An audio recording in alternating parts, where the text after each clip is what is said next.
بنت صغيرة قاعدة مستنية بفارغ الصبر على جزيرة عشان أهلها يرجعوا. لما وصلوا كانوا جايبين معاهم بيبي لسه مولود. الأم قالت لبنتها مريم ترحب بأخوها الصغير الجديد شيون. الفرح نور وش مريم وباست أخوها عشان ترحب بيه، وده خلاها اتفاجئت. عرفت نفسها وقالت له أهلا بيك يا شيون، أنا أختك الكبيرة. وده خلاه وشه نور وفرح في وشه.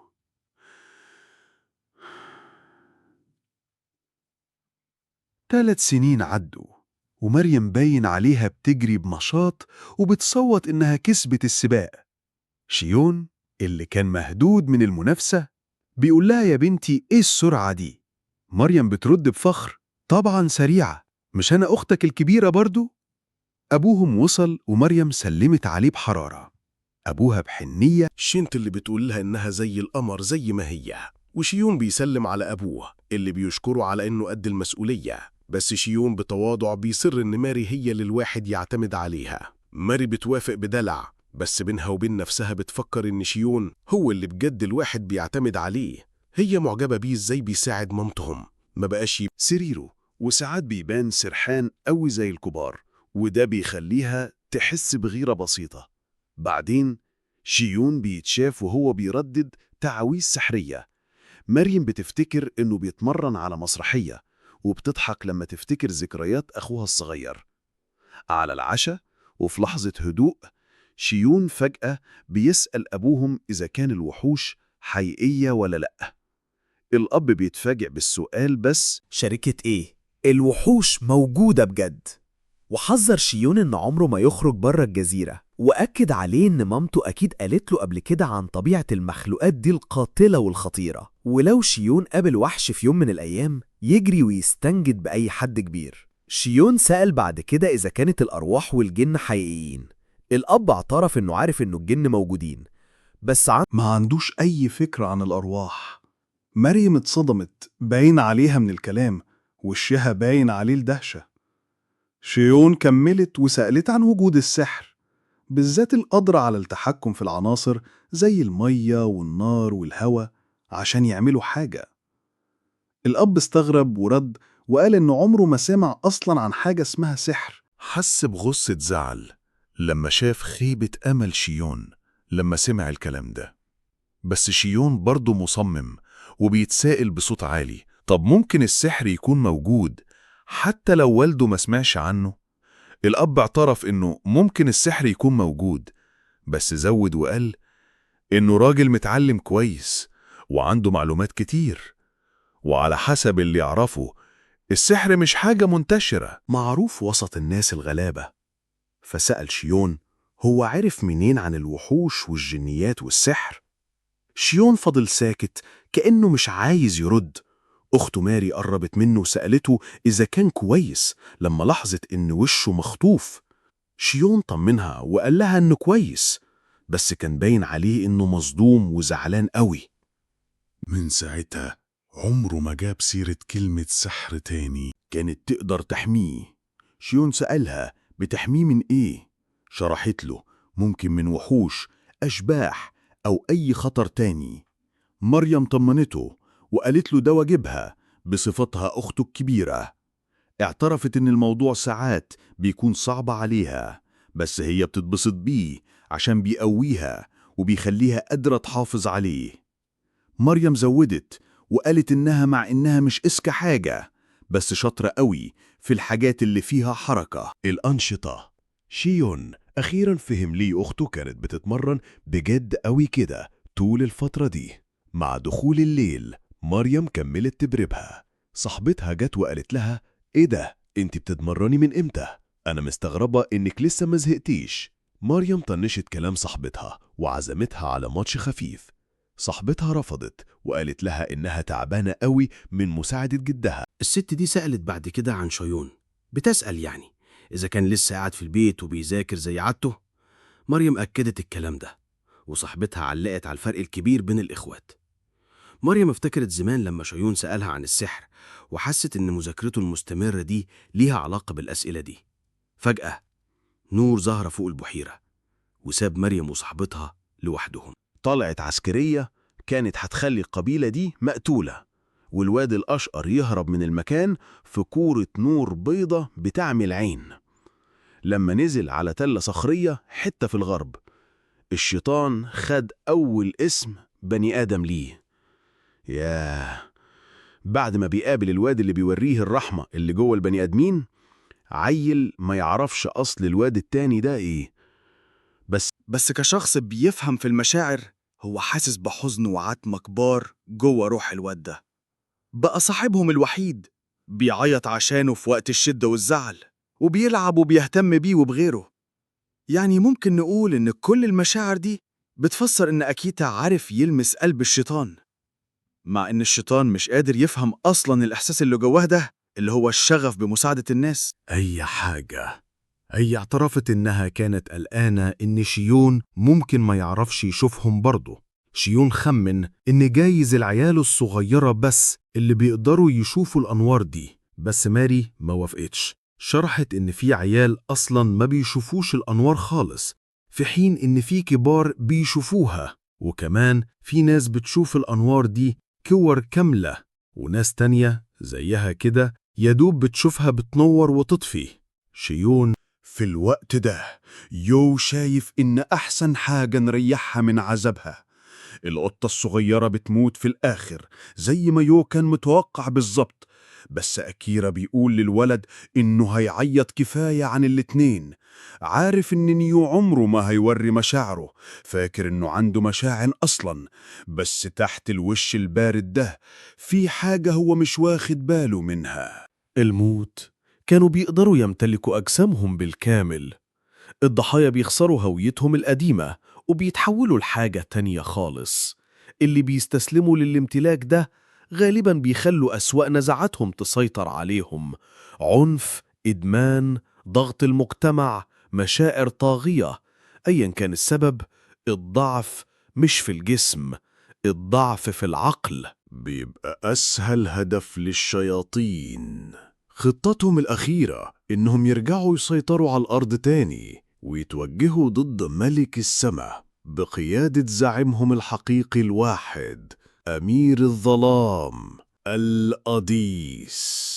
الشيطانة اللي اسمها سايكو جيني لقت المقود بتاعه تاني، مع إنها لازم تقنعه وتمشيه في طريق عشان يسترجع ذكرياته عن هويته. ركزوا بقى في مهمتهم. مريم سألتهم ناويين يعملوا إيه بعد كده، وشيون شرح إنه نفسه يتحرى موضوع الكور المنورة دي أكتر عشان يعرف أصلها. مريم اقترحت إن ممكن تكون طالعة من البحيرة نفسها، بس شيون رد وقال إن النور ده ممكن يكون جاي من حاجة جوه البحيرة، وأصر إنهم لازم يدوروا أعمق عشان يكشفوا الحقيقة. مريم اعترفت إنها ما كانتش فاهمة قوي، بس عبرت عن ثقتها في إحساس شيون ومتحمسة تساعده يحل اللغز. مريم اللي كان عندها فضول يعرفوا الخطوة اللي جاية إيه، سألت شيون محتاجين يعملوا إيه. شيون شرح خطته. عندهم 3 جراكن، الأولاني هيتملي مية وطوب ورمل، التاني مية وزرع، تالت واحد مية وسمك. مريم مع إنها ما كانتش فاهمة دماغه قوي وافقت تعمل اللي بيقول عليه، بس بالتعاون كده ملوا أول جردلين بسرعة، لكن صيد السمك للتالت ده طلع أصعب شوية. وهو بيحاول يصطاد سمكة بالشبكة، شيون فجأة ضحك، وده لفت نظر مريم. لما سألته ليه، شيون شاركها فرحته بوجودها معاه، وهي جنبه شكرها على مساعدتها ليه. مريم طمنته وفكرته إنها أخته الكبيرة وواجبها تساعده، وكملت بضحك كده وقالت إنها كانت فاضية، عشان كده صممت تيجي معاه، واعترفت إنها كانت فضولية. لو السحر ده بجد موجود كانت عايزة تشوفه بعينيها. بس أوعدك لو اكتشف في يوم من الأيام إن السحر ده لو كان فيه حاجة بجد، هي أول واحدة كانت هتعرف. أخيراً مريم عرفت تصطاد سمكة وحطوها بالراحة في الجردل. وهما بيتفرجوا على السمكة وهي بتعوم جوه، صاحبة مريم روز ظهرت. روز لمحت شيون فسألت مريم إذا كان ده أخوها الصغير. مريم أكدت لها وقدمت شيون لروز. شيون سلم عليها بأدب، وروز عرفت نفسها بفخر. كبر. مريم وهي بتلوي عينيها من طريقة روز قالت لشيون ما تديهاش اهتمام لكلامها الكتير ده، واعتبرتها يعني بنت عادية زيها زي غيرها. روز اتضايقت من صراحة مريم الزيادة دي واعترضت وسألتهم بيعملوا ايه. مريم وضحت انهم بيصطادوا، بس روز فضلت تلح وفضولها خدها تعرف ليه اختاروا البحيرة دي بالذات. مريم ردت وقالت شيون كانت عارفة السبب لما روز سألتها إذا كان عشان الكور المنورة دي. شيون أكدت شكوكها. روز اعترفت إنها بتروح البحيرة كتير قوي عشان منجذبة للأضواء اللي بتنور دي. لما شيون سألتها إذا كانت تعرف أي معلومات عنهم، روز اعترفت إنها بس بتتبسط وهي بتتفرج على الكور دي وما تعرفش أصلهم إيه. مع طلوع الشمس روز قالت إنها حاجة أكبر شوية من مجرد بني آدم. الشمس بدأت تغرب. الكور المنورة ظهرت تاني فوق البحيرة، بس ما طلعوش من الجرادل اللي كانوا محضرينها. شيون خمن إن النور ده أكيد جاي من حاجة تانية في المية. روز قالت إنه هيبقى صعب قوي نكتشف كل اللي عايش في البحيرة، بس شيون اللي كان مصمم يكمل تحقيق قرر يختص. ماري راحت معاه متحمسة تساعده. في المية شيون عرف يمسك واحدة من الكور المنورة دي، وكان منبهر إزاي دافية في إيده. ماري عملت زيه ومسكت واحدة من الأنوار برضو، بس لما شيون حاول يغطس راسه عشان يشوف مصدر الكور دي، المية الضلمة بتاعت البحيرة ما خلتوش يعرف يشوف حاجة بوضوح.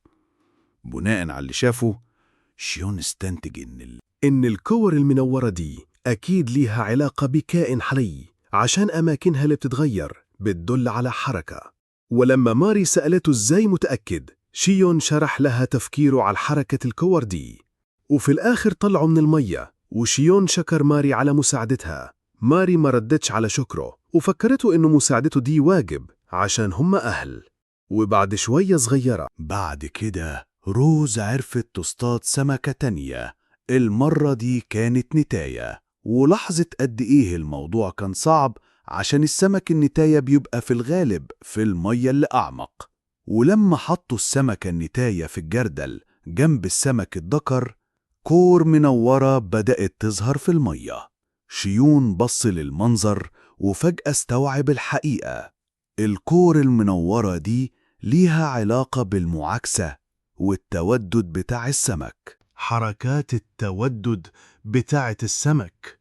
مريم باستغراب سألت يعني إيه تودد؟ ردت روز وقالت لها يعني إزاي السمك الذكر بيعبر عن مشاعره للسمكة النتاية عشان يكونوا أسرة. مريم بكل براءة وعفوية قالت إنها هتتجوز شيون لما يكبروا. شيون بقى اتضايق قوي وباستياء شرح لها إن الإخوات ما ينفعش يتجوزوا. تاني يوم مريم كانت متضايقة قوي بعد ما أمها زعقت لها عشان قالت إنها عايزة تتجوز شيون. بصت له عشان تطمن وسألته إذا كان كلامها بجد غلط. شرحت له إن كل اللي عايزاه هو إنها تفضل معاه على طول. شيون طبطب عليها وبالراحة فهمها إن مش لازم يتجوزوا عشان يفضلوا مع بعض، هما كده كده عيلة. بس مريم قالت له إنها قلقانة عشان إنهم هيتجوزوا ناس تانية في يوم من الأيام، وأكيد كل واحد هيمشي في طريق لوحده. شيون كان مصمم، فوعدها إنه عمره ما هيعمل كده، وحلف لها إنه هيفضل جنبها على طول. ماري كانت شاكة شوية في صعوبة الموضوع ده، بس كلامه أثر فيها قوي. شيون أكد لها إنه هيوفي بوعده عشان هي غالية عنده قوي، وحضنها جامد. مريم من كتر الكلام اللي سمعته عينيها دمعت وبدأت تعيط. في اللحظة دي جسم شيون فجأة بدأ يطلع نور زي ما يكون بينور. هو اتخض وقال بذهول وبيخمن يعني إن الطاقة السحرية اللي كانت في الكور المنورة اللي لمسوها بطريقة ما اتطبعت جواه، وشرح لها إن الارتباط القوي اللي بينهم وكلامه اللي طالع من قلبه إنه عمره ما هيسيبها. قوة مشاعرها كانت جامدة لدرجة إنها عملت التفاعل السحري ده.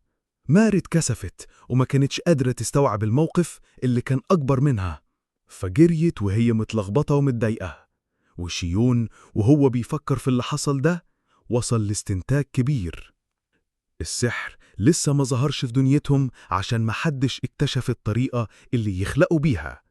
وشيون وهو مليان عزيمة تشيون أقسم إنه في الدنيا اللي اتولد فيها من جديد دي هو اللي هيخترع السحر ويخليه حقيقة.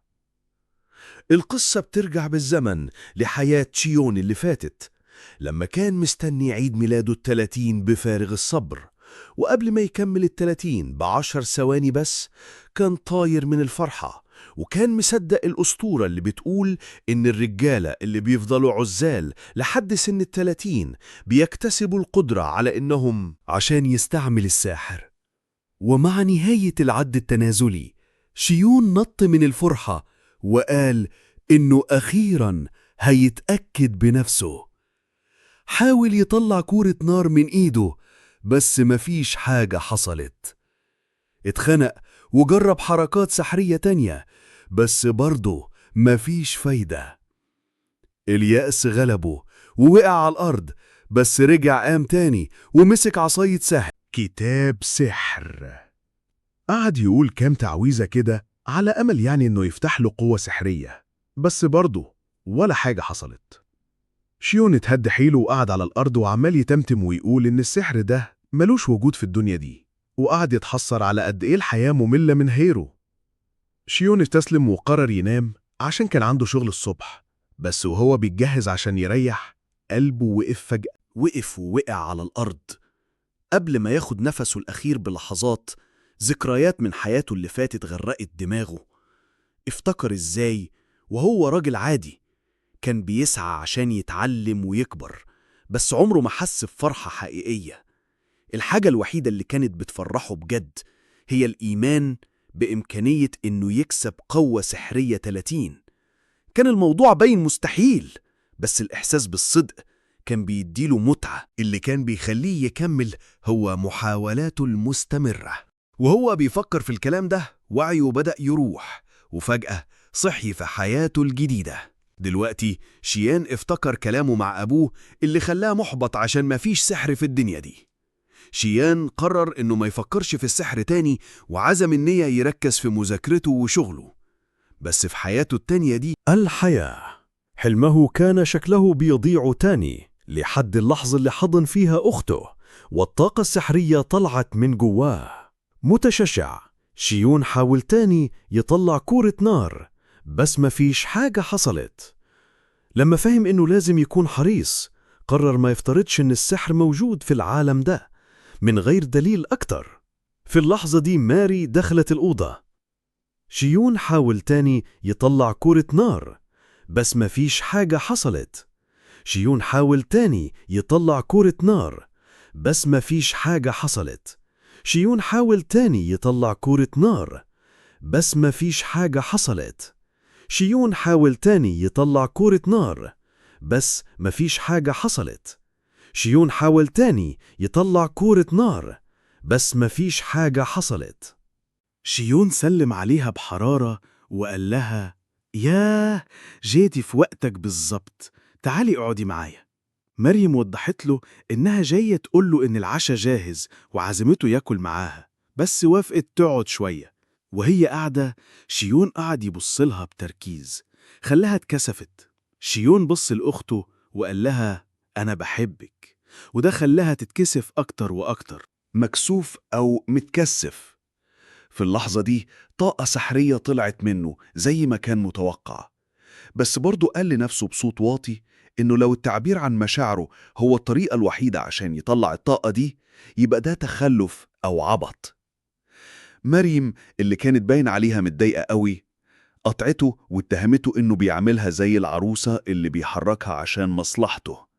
شيون حاول يشرح لها بس هي ما صدقتوش، بتتهمه بالكذب، وهو أصر إنه كان صادق وإن مشاعره حقيقية، وده خلاها تتكسف تاني. شيون اتفاجئ برد فعلها، وماري في الآخر سامحته، بس حذرته إنه ما يكررش اللي عمله ده تاني، وبعدين سألته إذا كان اكتشف حاجة جديدة. شيون شرح لها إن الطاقة السحرية بتطلع لما بيعبر عن مشاعره. مشاعر، بس الشك إن دي الطريقة الوحيدة اللي ممكن تطلعها. مصمم يجرب طريقة تانية. شيون قرر يركز على ذكريات حلوة عشان يطلع مشاعر فرح. غمض عينه وقعد يفكر في حاجات بتفرحه، وهو بيعمل كده الطاقة السحرية بدأت تطلع منه تاني. هو وماري كانوا مبسوطين قوي بالاكتشاف ده، حتى لو كل اللي قدر يعمله إنه ينور، برضه كان حاجة جامدة فشخ. شيون وافقوا في سكات، وفكر إنه حتى لو مجرد نور، هو كده أثبت لنفسه إن السحر موجود في الدنيا دي. ووصف طلعة الطاقة دي كأنها زي تعبان البحر الكهربي لما بيطلع كهربا. وشه نور بفرحة هبلة كده، كان طاير من كتر حماسه باللي وصله. مريم كانت طايرة من الفرحة عشانه، وطبطبت على راسه بالراحة وقالت له قد إيه هي مبسوطة إنها شايفاه مبسوط كده لأول مرة. شيون بص عليها وقال لها بجد أنا مبسوط قوي. شيون قعد وبدأ يجمع فهمه عن السحر. اكتشف كام نقطة مهمة. أول حاجة إنه لما بيعبر عن مشاعره ده بيخليه يطلع طاقة سحرية، بس الحفاظ على المشاعر دي هيبقى صعب فشخ. ثانياً، هو ما يقدرش يعمل الحركة دي غير كام مرة معدودين، عشان لما طاقته تخلص خالص بيبقى مهدود الحيل ومش قادر يعمل أي حاجة تانية. ثالثاً والأهم من ده كله، اكتشف إن استهلاك طاقته السحرية بالكامل بيخليها تكبر وبيزود قدرته على الطاقة عشان تبقى طاقة المرة الجاية. وأخيراً، فهم إن الناس اللي ما عندهمش القدرة على استخدام السحر لا بيقدروا يشوفوا الطاقة اللي بتنور ولا يحسوا بدفاها، في حين إن اللي عندهم إمكانيات سحرية بيقدروا يحسوا بيها ويعرفوها. بالرغم من كل الفهم ده، شيون اتخنق عشان برضه مش عارف يطلع قوار منورة، ومش عارف ليه. هو خمن إن مخزون السحر اللي عنده دلوقتي قليل قوي صغير، وده اللي كان منعه يعملهم. الإدراك ده خلاه محبط، بالذات لما قارن نفسه بالسمكة اللي باين عليها عندها طاقة سحرية أكتر منه، مخلياها تعرف تطلع القوار المنورة دي بسهولة. شيون قعد يفكر بعمق، بيحاول يلاقي طريقة يزود بيها قوته السحرية. وهو عمال يقلب الموضوع في دماغه، حس بتوتر بيتراكم. بعزيمة حديد، وثقة في النفس جامدة، وتحكم في المشاعر قوي. ما بيكسبوش المعركة على الجسد، بالعكس بيتحولوا لكائن خامد. البني آدم اللي بيتلبس بجسم شيطاني بس بيحتفظ بقلبه البشري.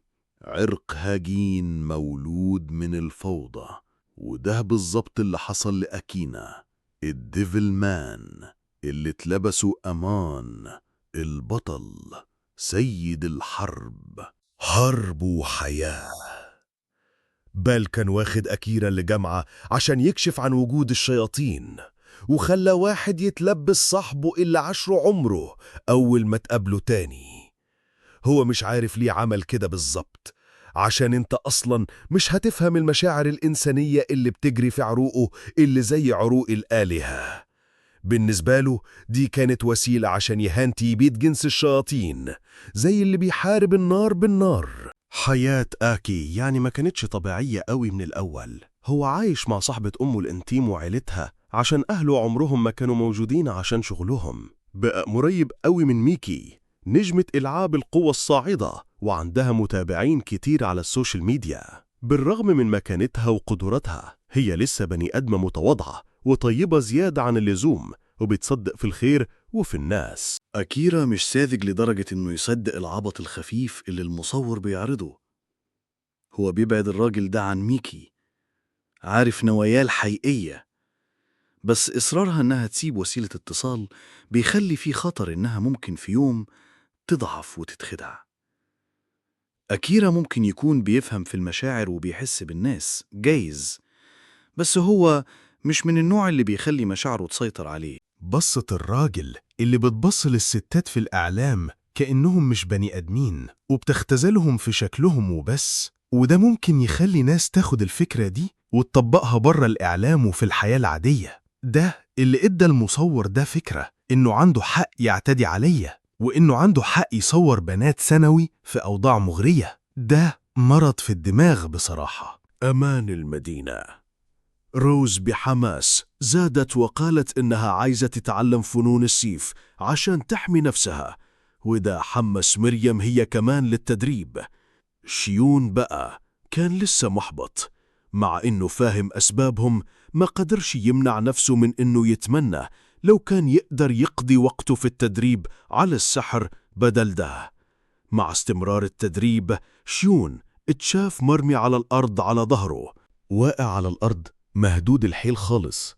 أبوه بص على اللي بيعمله ده بخلطة كده من خيبة الأمل والضحك، وقال له إنه ما كانش متوقع إن شيون يطلع فاشل قوي كده في السيف. شيون من كتر تعبه ما كانش قادر يرد، فوافقوا الرأي. في نفس الوقت روز خدت مديح من أبو شيون على موهبتها الطبيعية، وده زود الفرق بين مهارتها وبين فشل شيون. معاناة شيون.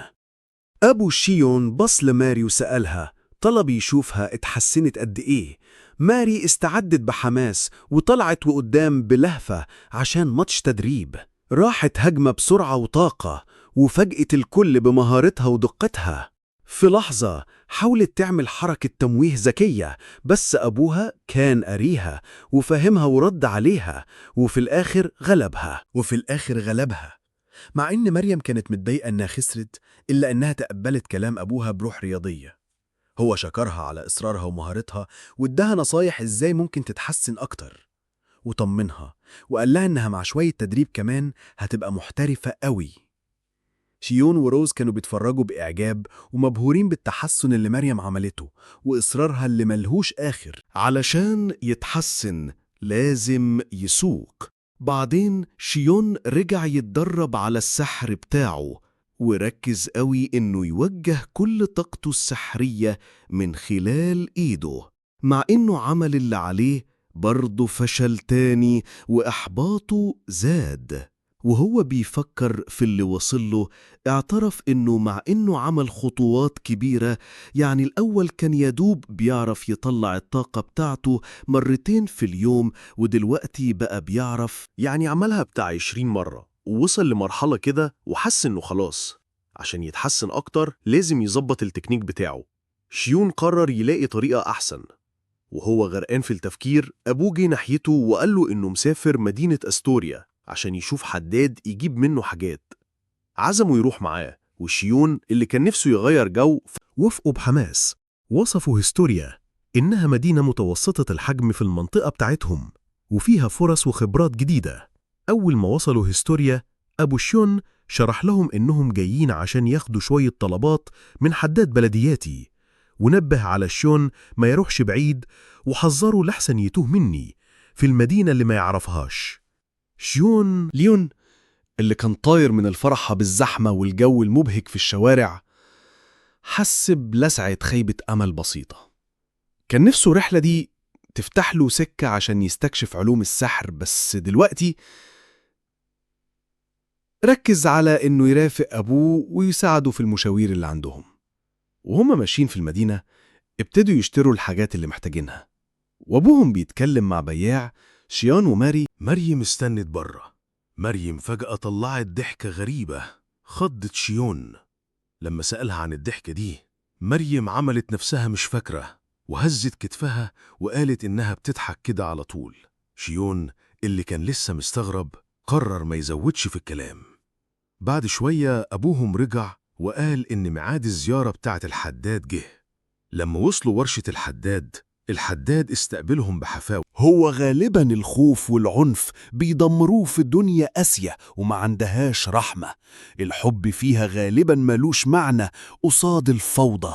البراءة بتتبهدل وتبقى ضحية للشياطين، بس برضو أكيرا ما بيرفضش الرحمة والحب حتى بعد ما الخسارة طعنته في قلبه. بالعكس بيتمسك بيهم أكتر ومتعلق باللي لسه باقيون معاه.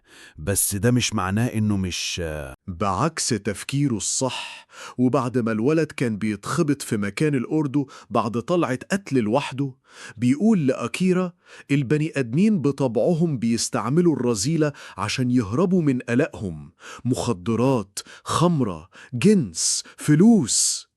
كل دي أدوات بنستعملها كنوع من الهروب، طريقة نفصل بيها نفسنا عن اللحظة اللي احنا فيها، ننسى همومنا، وجعنا، ذنبنا وحزننا. هو بيزق أكيرا عشان يتقبل ده على إنه الواقع. هو مش بيحاول يعدي حزنه، بس دي حالة تانية بيورينا فيها إنه مش فاهم طبيعة البني آدمين.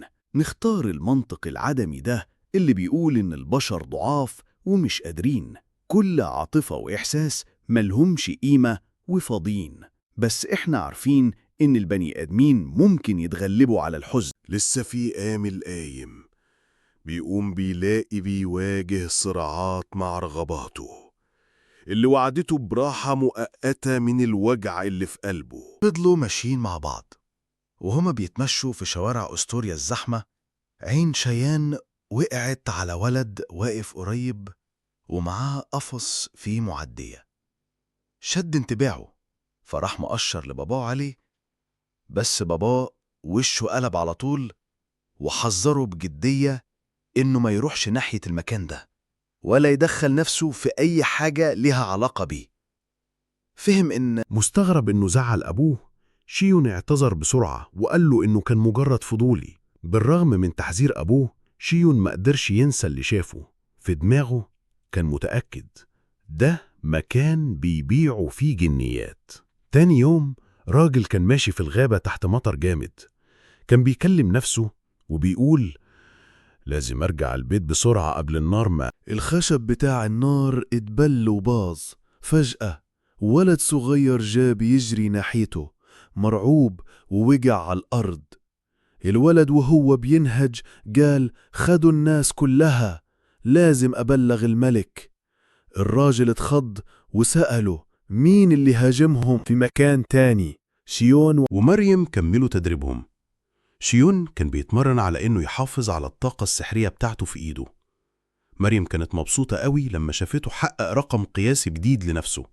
شيون شكر مريم وقال إنه التقدم اللي عمله ده بسبب مساعدتها.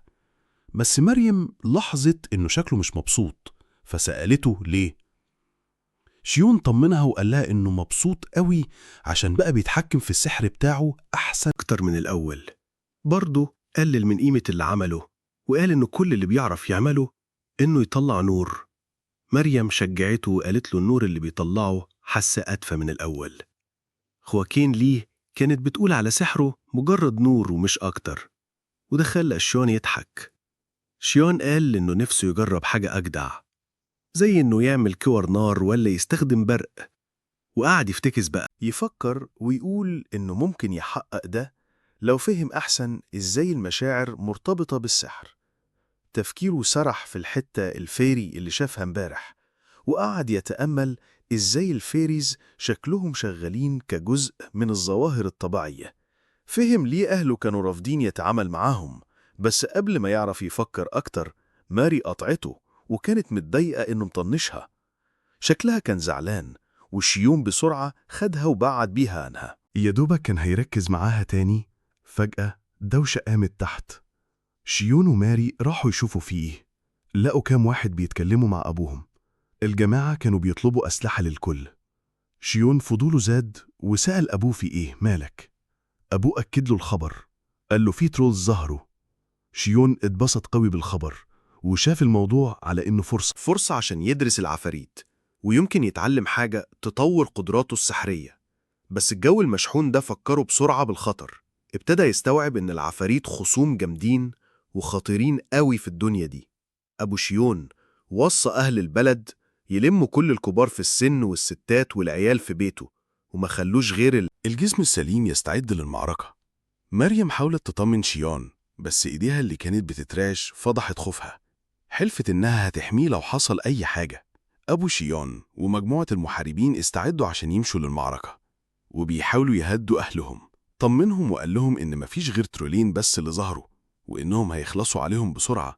شيون حاول يتكلم مع أبوه قبل ما يمشي، بس أبوه قاله ما عندوش وقت الكلام كتير.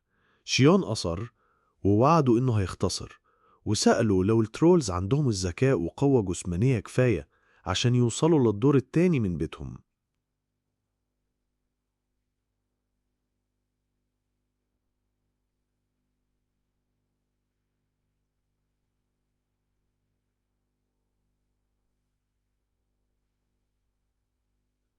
لو العفاريت وصلوا، أبوه وافق وأمرهم ينفذوا اقتراح شيون فوراً. أهل القرية اتجمعوا في الدور التاني مع عيلة شيون. شيون كان قلقان وبيتسائل، يا ترى عدى وقت قد إيه من ساعة ما أبوه والمحاربين مشيوا عشان يواجهوا العفاريت؟ العاصفة بره كانت هايجة والجو المتوتر زاد توتر. فجأة واحد من العفاريت وصل للشيون. وصلوا بيت شيون وبصوا في البدروم الفاضي بيدوروا على ناس، بس ملقوش حد. متغاظين، الترول ابتدى يكسر في الباب الرئيسي والصوت كان بيرن في البيت كله. شيون والأهالي اتجمدوا من الخوف، وبعد لحظات الصوت سكت واتمنوا يكون الترول ماشي. بس فجأة صوت تكسير إزاز كسر أملهم. الترول لقيت طريقة تانية ندخل منها. مريم بصوت بيرتعش همست لشيون وسألته لو الترول ممكن يوصلهم. شيون زقها تسكت وحذرها إن أي صوت ممكن يلفت انتباهه. الترول ابتدى يتسلق للدور التاني ووقف بره باب الأوضة اللي كانوا مستخبيين فيها. كلهم كتموا نفسهم من الرعب، ولما الترول ما سمعش أي صوت بعد وجاب لهم. اداهم لحظة راحة بسيطة، بس فجأة صاعقة رعد نزلت فجعت أهل القرية، خلتهم يصرخوا من الخضة. الوحش سمع الصوت ورجع تاني ناحية الأوضة وقعد يخبط في الباب بقوة جامدة لحد ما اتكسروا ودخل. الوحش دخل الأوضة، شكله كان ضخم ومرعب، كله واقف متجمد من الرعب. يا لهوي على العبط، ازاي كنت بالهبل ده وعايزة أدرس كائن خطر زي ده؟ أم شيون طلعت لقدام لولادها بسرعة بتحميهم. الترول طلع ضحكة غريبة كده بتريقة. شيون فهمت إن الترول مش أهبل قوي، يعني شكله فهم كويس قوي إنه أقوى بكتير وإنه ليه الأفضلية.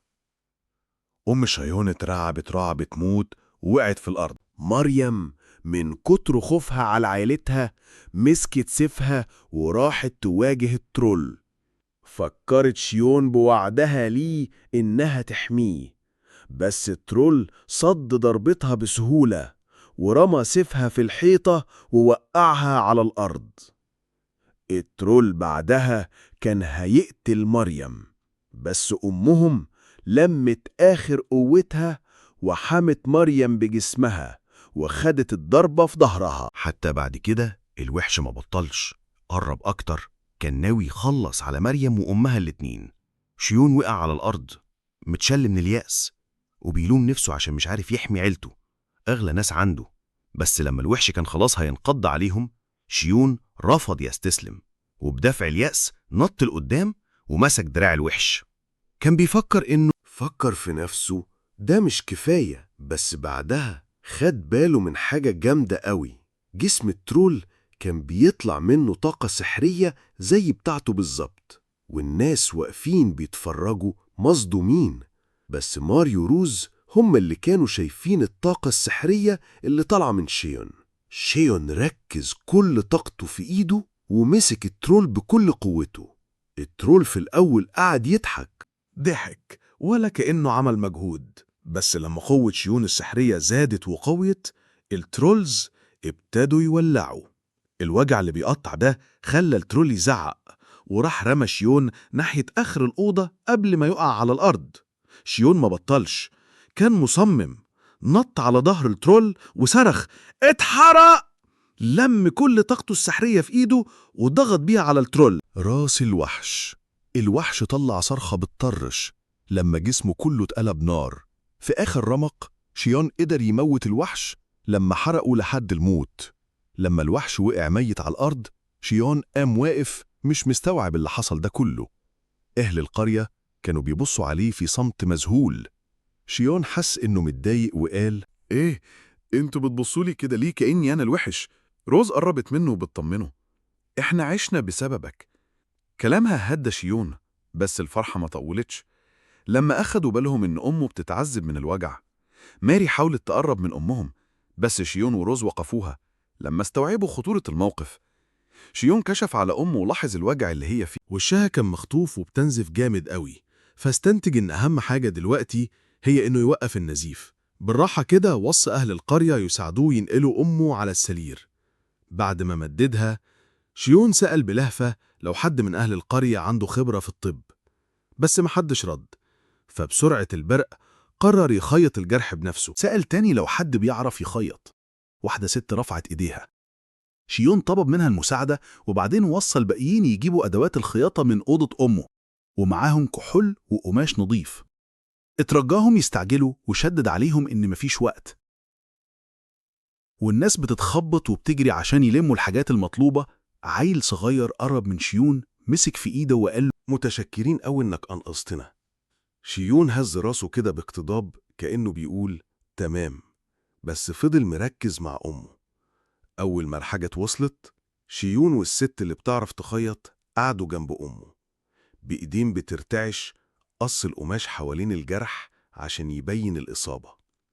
كان قلقان أوي لا يكون ضوافر الترول مسمومة. بالرغم من خوفه، شيون قال لنفسه إنه راجل بتاع دنيا، نفسه إن اللي بيعمله ده هو الأمل الوحيد عشان يعرفوا ينقذوها. شيون بص للترزية وقال: وأمي ممكن تموت، لازم نقفل الجرح عشان نوقف النزيف. طمنها وقال لها ما تقلقيش، اعملي بس اللي بقولك عليه. الست ترددت وباين عليها مش مرتاحة خالص، واعترفت إنها مش قادرة تعمل وجع تاني لأم شيون. شيون رد بحزم: قدامك حلين، يا توجعيها شوية كمان وتنقذي حياتها، يا تسيبيها كده وهتموت. الست كانت لسه مترددة وحاولت ترفض، بس شيون ركع قدامها وترجاها: أرجوكي انقذي أمي. الست اتأثرت من يأسه ووافقت. مشوا ورا شيون ونظفوا الجرح كويس قوي وبدأوا يخيطوه. بالرغم من الصعوبة خلصوا العملية بنجاح. حالة أم شيون باين عليها استقرت بعد كده. شيون شكر الست اللي ردت بتواضع وقالت: أنا عملت كل حاجة زي ما أنت قلت بالظبط. وبعدين سألت: طب والدته هتخف؟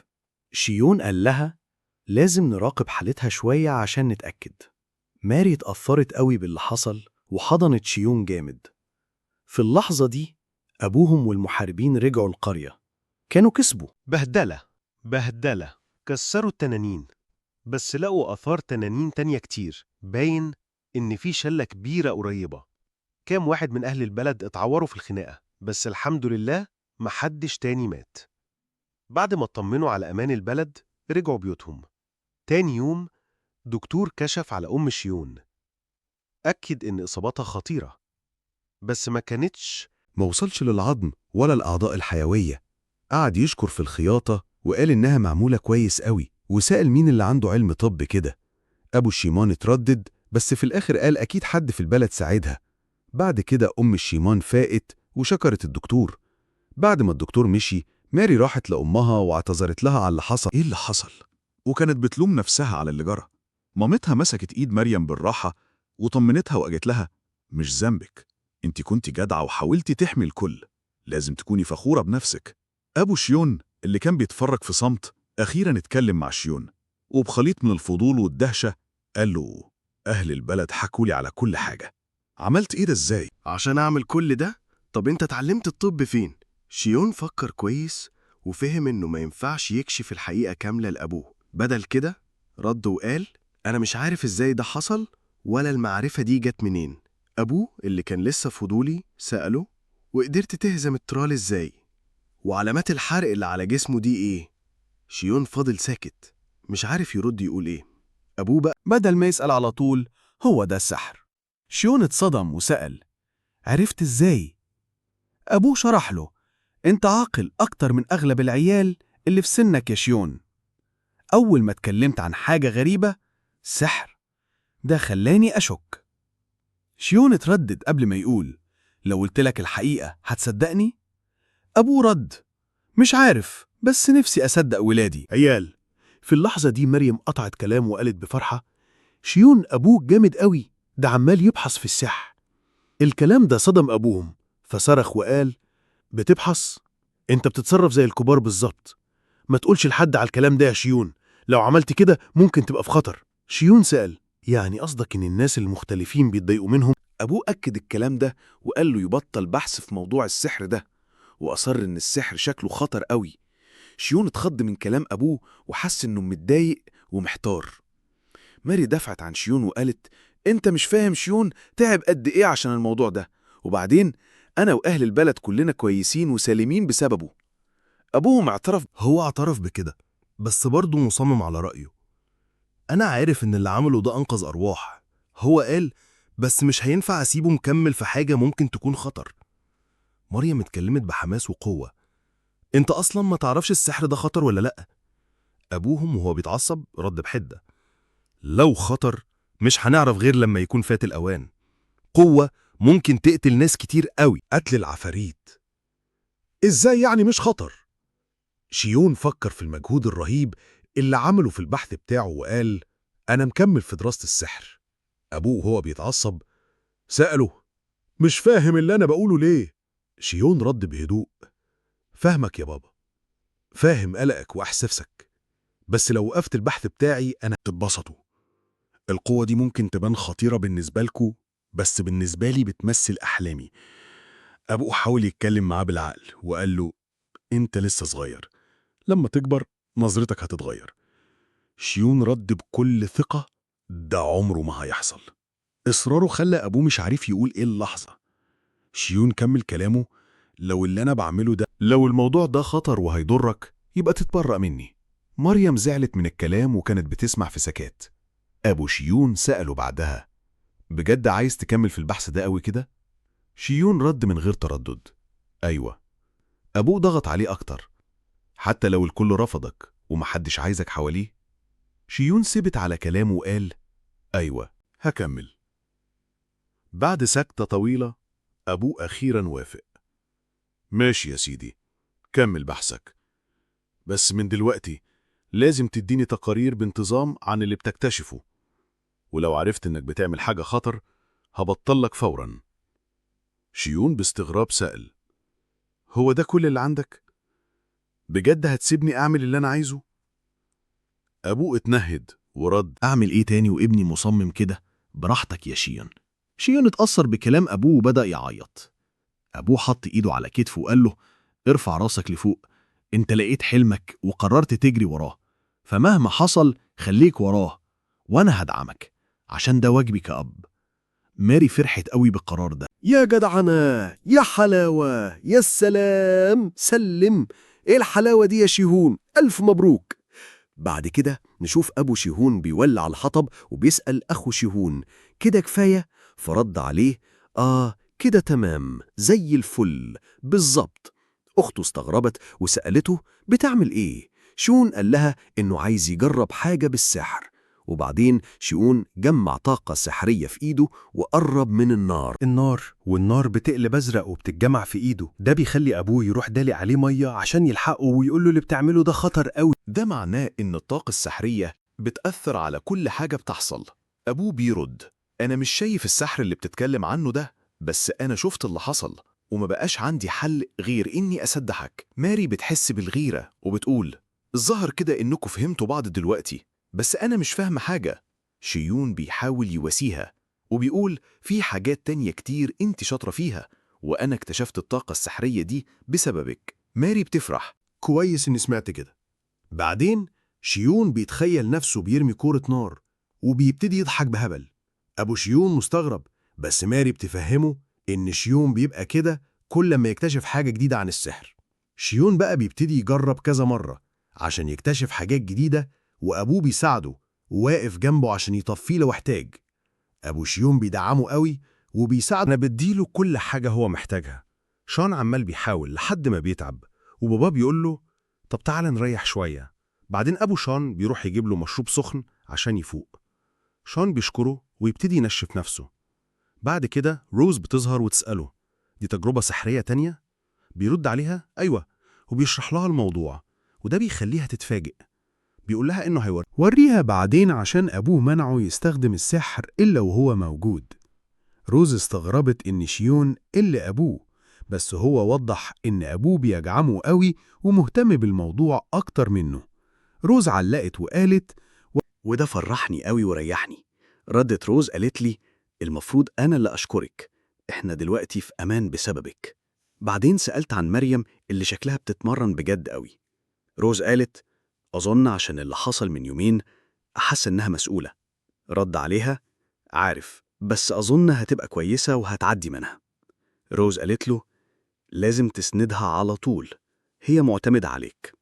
مريم بقى هي فاكرة اللي حصل ومتأثرة بيه قوي، وده اللي مخليها تتمرن بجد أكتر. شيون ابتدى يشرح الحاجات اللي اكتشفها عن الطاقة السحرية. أول حاجة، كل ما الطاقة السحرية اتجمعت أكتر كل ما اللهب بقى أكبر. تاني حاجة، جربوا مصادر حرارة تانية، ولو الحرارة كانت عالية إيده كانت بتولع نار برضه. تالت حاجة، لو لمس ناره وجسمه مشحون بطاقة سحرية عادية، الطاقة إيده كانت هتنور بنار عادية مش زرقاء. رابع حاجة، لو إيديه متغطية بحاجة برضه كان ممكن يلم النار من خلالها من غير ما يتأثر. بعدين بيقول إن الطاقة اللي معاه دلوقتي خطيرة وملهاش استخدام عملي لسه. أبوه بيقول له: دي تجربة مثيرة للاهتمام، بس شكله التحكم في عنصر النار هيبقى صعب قوي. هي بترد: أنا ممكن أتحكم فيها لو عرفت ألم الطاقة السحرية بعيد شوية عن إيدي. مريم ساعتها بتقول له: أنا عرفت أعمل كده، وده صدم شيون. مريم بتزود وتقول أن روز كمان بتعرف تعملها. لما شيون شاف كده قال لهم: انتوا الاتنين عباقرة. شيون بيحاول يلم الطاقة السحرية بعيد عن إيده، ومريم وروز بيساعدوه ويوجهوه. في الآخر شيون عارف يظبطها ولم الطاقة السحرية وطلعها. سابها من إيده. هو مبسوط قوي، بس أبوه برضه مش شايف حاجة. بعدين شيون بيطلع بره عشان يجرب حاجة بولعة في إيده. أبوه بيسأله: مش محتاج تولع النار؟ شيون بيرد: لأ، وبيجمع طاقة سحرية في إيده وبيوجهها من خلال الولاعة عشان يرمي كرة نار. ده بيفرح الناس كلها. شيون بيفكر في نفسه: دي لسه تجربة، بس السحر اللي حلمت بيه في حياتي اللي فاتت بقى حقيقة دلوقتي. شيون بيضحك بهبل لما اكتشف حاجة جديدة والكل بيهنوه على اللي عمله. شيون بعدها بيقول إنه سمى الطاقة دي اللهب، وبيقول إنه مش هيقدر يستخدمها في الهجوم دلوقتي. بعدين بنشوف شيون بيحصد المحصول مع أبوه، وبيقول: عدى شهر من آخر هجوم غول. بعد كده بنشوف شيون بيتمرن وباصص على شكله مهدود وبيقول عايز يتمرن أكتر عشان طاقته تزيد، عشان كل ما بيستخدم التعويذة الجديدة بتشفط طاقته بسرعة. فجأة لمح أخته مريم بتتمرن بجد، وإيديها باين عليها علامات نفاخة من التمرين الجامد. أبوهم بيقول لها: كفاية كده، لازم تستريحي. بس هي بترد: مش انت اللي قلت لي يا بابا إن التمرين الكتير هيقويني؟ بيرد عليها: حتى لو الكلام ده صح، في حدود ما ينفعش تتعداها. شيون برضو بيقول لها لازم تبطل وتريح، بس هي مطنشاه ومكملة تدريب، وده خلى شيون يزعق لها. ده زعلها وراحت سايباه وماشية. أبو شيون بيقول له: ما تقلقش، هي بس مضغوطة شوية وحاسة بالمسؤولية، هتبقى كويسة. شيون شكله كان زعلان قوي على أخته. بعد كده شيون كان قاعد مع أبوه سأل أبوه عن الكهرباء، بس أبوه عمره ما سمع عنها قبل كده، فسأله: إيه ده؟ شيون رد: دي حاجة زي البرق كده. وقعد يفكر يا ترى في أي حاجة زي حيوانات ولا نباتات ممكن تطلع حاجة شبهها. شيون فكر مع نفسه إن تجاربه بالسحر بتاع النار وصلت لطريق مسدود، فكان عايز يمشي في سكة تانية. السكة التانية دي كانت استخدام سحب البرق، عشان كان مؤمن إنه ممكن يتحكم في البرق وممكن ويستعملها زي ما اتعلم يستعمل النار. بس أبوه قال له: لأ، مفيش حاجة زي كده، وده خلى شيون متضايق. بس أبوه رجع قال له: لو بتتكلم عن البرق، أنا سمعت حد بيقول إنه شاف حاجة شبه البرق. وزود وقال إن الشخص ده صاحبه جراست، واقترح على شيون: يلا بينا نروح مدينة أستاريا دلوقتي. شيون اقترح إنه ماري تيجي معاهم، بس هي قالت لأ. لا، أنا هفضل هنا، عندي حاجات لازم أعملها. شيون اتصدم، وماري وصلته لحد الباب وقالت له: اتبسط. وبعدين قفلت الباب في وشه. بين إن ماري كانت موجوعة من إصابتها. بعد كده شيون وأبوه راحوا لجراس اللي قال لهم أيوة في حاجة اسمها خام البرق. أبو شيون سألوا إزاي يقدروا يجيبوا خام البرق ده، وجراس رد الموضوع صعب قوي. أبو شيون سأل ليه؟ هو نادر ولا حاجة؟ جراس قال لا، بس هو تقيل قوي وخطر، بيطلع طاقة غريبة بتخلي نقله صعب قوي. شيون فكر مع نفسه، طب لو خام البرق ده معدن بيطلع طاقة كهرباء، هننقله ازاي دلوقتي؟ وبعدين شيون سأل جراس هو في أي شجر بيطلع سائل أبيض بيلزق؟ جراس رد لا، عمري ما سمعت عن حاجة زي كده قبل كده. قالت في سرها بينها وبين نفسها يعني أشجار الكاوتش لسه ما ظهرتش. العازل التاني للكهرباء هو الإزاز، بس شكل كده مش واثقة إن الإزاز هيكون متين كفاية. بعدين سأل جراس إذا كان عنده إزاز صخري اللي بيعتبروه نوع من المعادن. قعدت توصفه لجراس عشان يعرفه. جراس قال قصدك كريستال ورق؟ أيوة عندي منه شوية صغيرين. استنى أنا كنت محتفظ بيه عشان شكله كان حلو وغريب. وراح جراس جاب الورقة الكريستال، ولما شيون مسكها فكر الورقة الكريستال بتتعامل منها عوازل، يبقى ممكن استخدمها عشان أعمل عازل لخام البرق، بس مش عارف إزاي أغير شكلها. جراس استغرب وقال أنا مش فاهم العيال دي بتفكر إزاي. أبو شيون رد أنا ما افتكرش إن شيون بيفكر زي عيل صغير. بعدين شيون سأل جراس لو عنده حتة ورقة كريستال أكبر. جراس قال له ممكن تاخد اللي انت عايزه لو محتاج. لو رحت حتة التجار ووصفت المكان. وكمل كلامه قال ممكن تجيب حتة أكبر ب4000 مملكة. شيون فكر وقال بالسعر ده عيلة ممكن تاكل أكلة فخمة قوي. بس أبوه قال له يلا بينا على حتة التجار دلوقتي. شيون اتفاجئ وسأل انت هتجيبهولي يا بابا؟ أبوه رد وقال له أكيد انت محتاجه. شيون قال له بس ده غالي قوي يا بابا. أبوه رد وقال ردة العيال الصغيرة مش لازم تشيل هم الأسعار. عمرك ما طلبت مني حاجة قبل كده. لو محتاج حاجة أطلب على طول من غير تردد. لو أقدر أجيبها لك هجيبها، لو ما أقدرش هقولك. شيون اتبسط وقدروا يجيبوا خام البرك أو حجر البرك. بعدين شيون بدأ يجرب أو تجرب وقال لو الأمور مشيت زي ما أنا متوقع هيحصل كذا. والدة أو مامة شيون كانت مبسوطة من شوفة ابنها أو بنتها بيستخدم أو بتستخدم السحر. شيون لم الطاقة السحرية بتاعته ووجهها ناحية حرب البرق، كأن في خناقة حصلت بين القوتين عملت انفجار. أبو شيون افتكر إن شيون فشل وقال له ما تزعلش، أنا فشلت كتير قبل ما انجش في سحر النار. بس شيون ضحك ضحكته الهبلة وكأنه اكتشف حاجة. وأم شيون كانت مبسوطة عشان ابنها مبسوط، بس أبوه ما فهمش حاجة. فهم إيه اللي حصل؟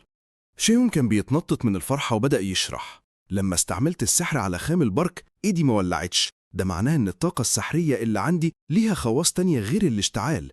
ده معناها إن إمكانية استخدام السحر بكل الطرق اللي كنت متخيلها بقت ممكنة دلوقتي.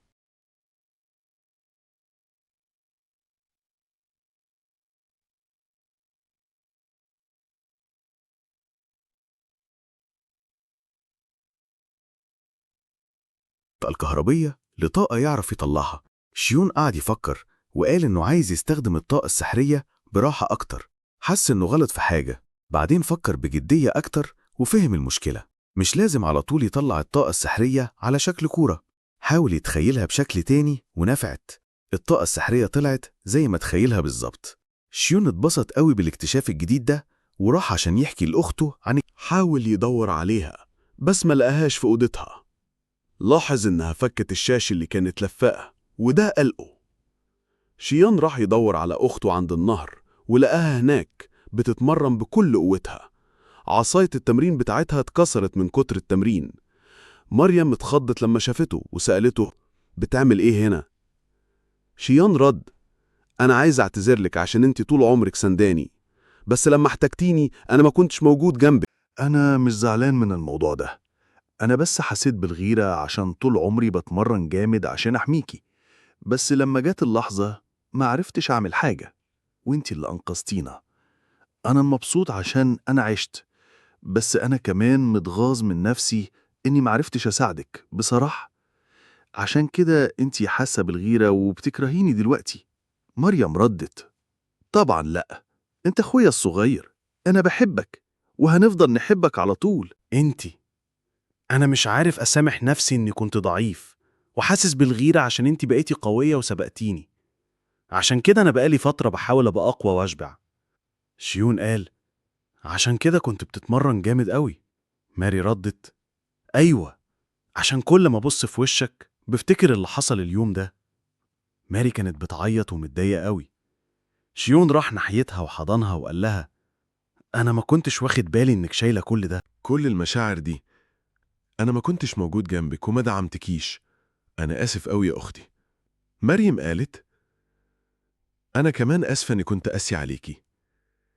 شيون رد: ما تقلقيش، لو حصل أي حاجة تعاليلي من غير تردد، أنا هدعمك بكل اللي أقدر عليه. روز كانت واقفة قريبة مستغربة من كتر ما مريم كانت لازقة في أخوها. شيون فكر إن ده كان حالهم من ساعة ما فضفضوا لبعض بكل اللي جواهم. بعض.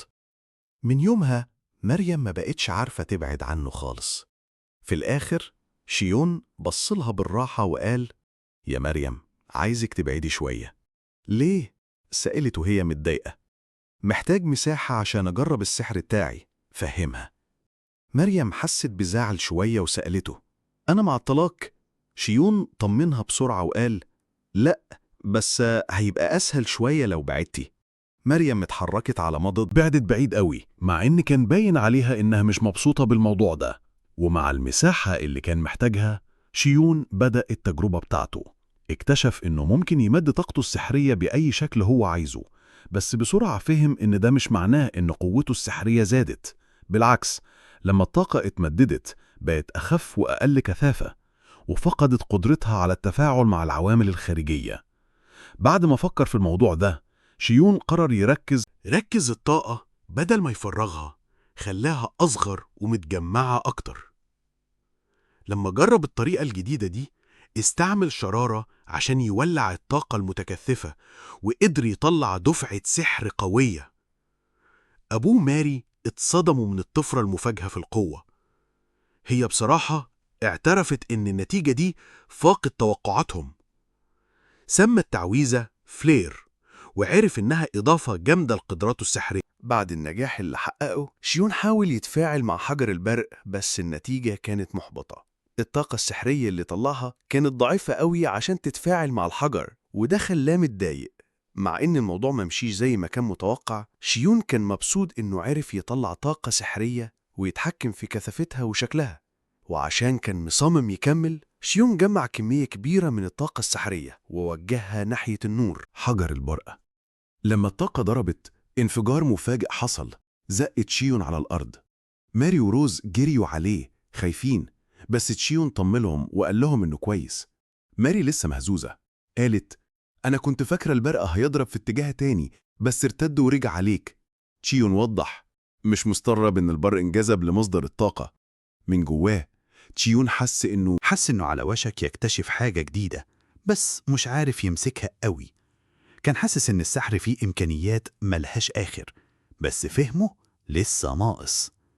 اعترف إنه ما عندوش الابتكار والإبداع اللي محتاجهم عشان يطور قدراته أكتر، وقعد يفكر في كل حاجة، بس تفكيره كان خفيف.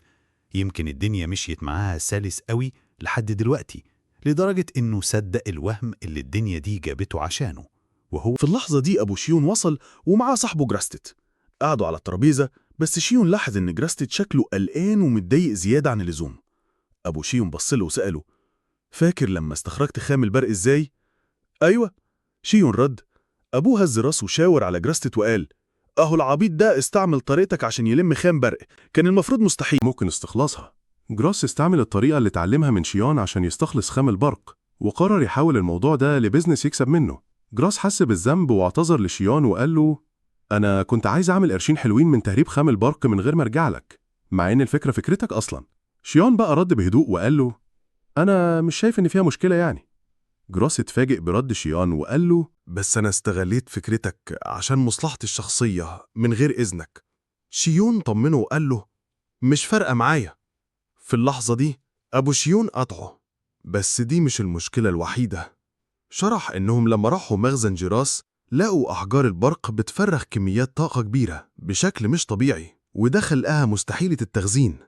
جيراس كمل: الأحجار وصلت للحالة دي عشان هي مش مناسبة عشان تفضي الطاقة أو عشان النور. شوية ناس اشتروها في الأول، بس بعد كده على طول محدش بقى عايزهم، أو زي ما انت شايف الدنيا باظت. أبو شيون كان باين عليه إنه متضايق ومش عارف يعمل إيه. جراس وشه أحمر واتكسف واتبرجة: ممكن تشوف لي طريقة أبيع بيها الأحجار دي؟ وكمان ممكن تحل مشكلة تفريغ الطاقة؟ الناس اللي اشترت أحجار البرق ابتدوا يشتكوا من شرار وتفجيرات صغيرة. لو ما صلحتش ده في 3 أيام هضطر أرجع فلوس الناس كلها وغفلس، مش هعرف أكمل شغلي ولا حتى هدفع إيجار المخزن ده. مسك اسم الشخص بإيديه وهو عنده أمل. أنت عبقري يا شيون، أنت دايما بتلاقي حلول. أبو شيون باصص بحزن على صاحبه، وشيون ساكت شوية. اسم الشخص بدأ يفقد الأمل، فاكر إن شيون مش هيرد، بس فجأة شيون قال: تمام، أنا هلاقي حل.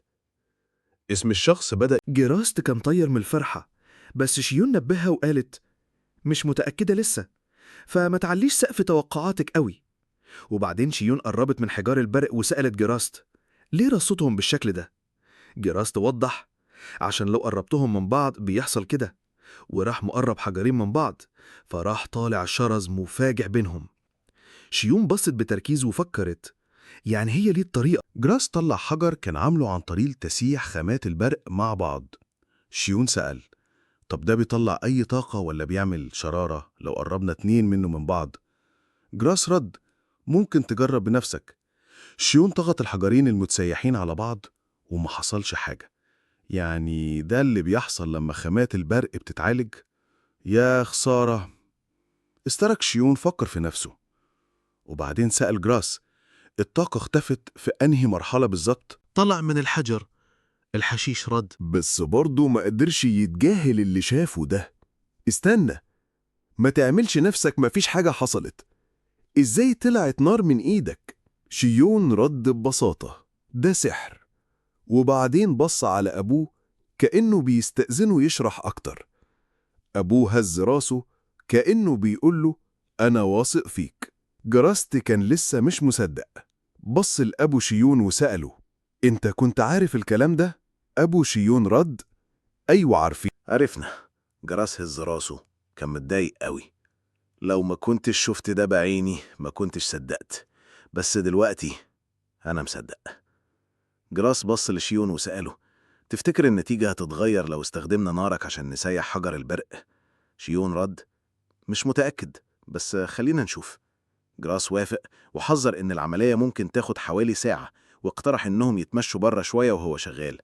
بس شيون ريان صمم يقعد، كان نفسه يشوف النتيجة هتبقى إيه. الباقيين قرروا يقعدوا معاه برضه. بعد ساعة جراس خلص إعادة تشكيل حجر البرق وبدأوا التجربة. لما جراس قرب حجرين من اللي لسه معمولين من بعض، شرارة ولعت ما بينهم. شيون كان طاير من الفرحة إن النار السحرية فرقعت. كله بارك له على النجاح، وشيون قرر يسمي الأحجار الجديدة البرق الحديدي. هو كان متوقع إن الحجارة دي هتبقى عليها طلب جامد قوي. فوراً بدأوا ينتجوا البرق الحديدي ألواح وشغل من غير توقف لمدة 3 أيام من غير نوم. في الآخر نجحوا إنهم يصنعوا كل المنتجات اللي كانوا محتاجينها، بما فيها لمبات البرق وولعات سحرية. أبو شيون كان فخور بيه جدا وبارك له على اللي عمله.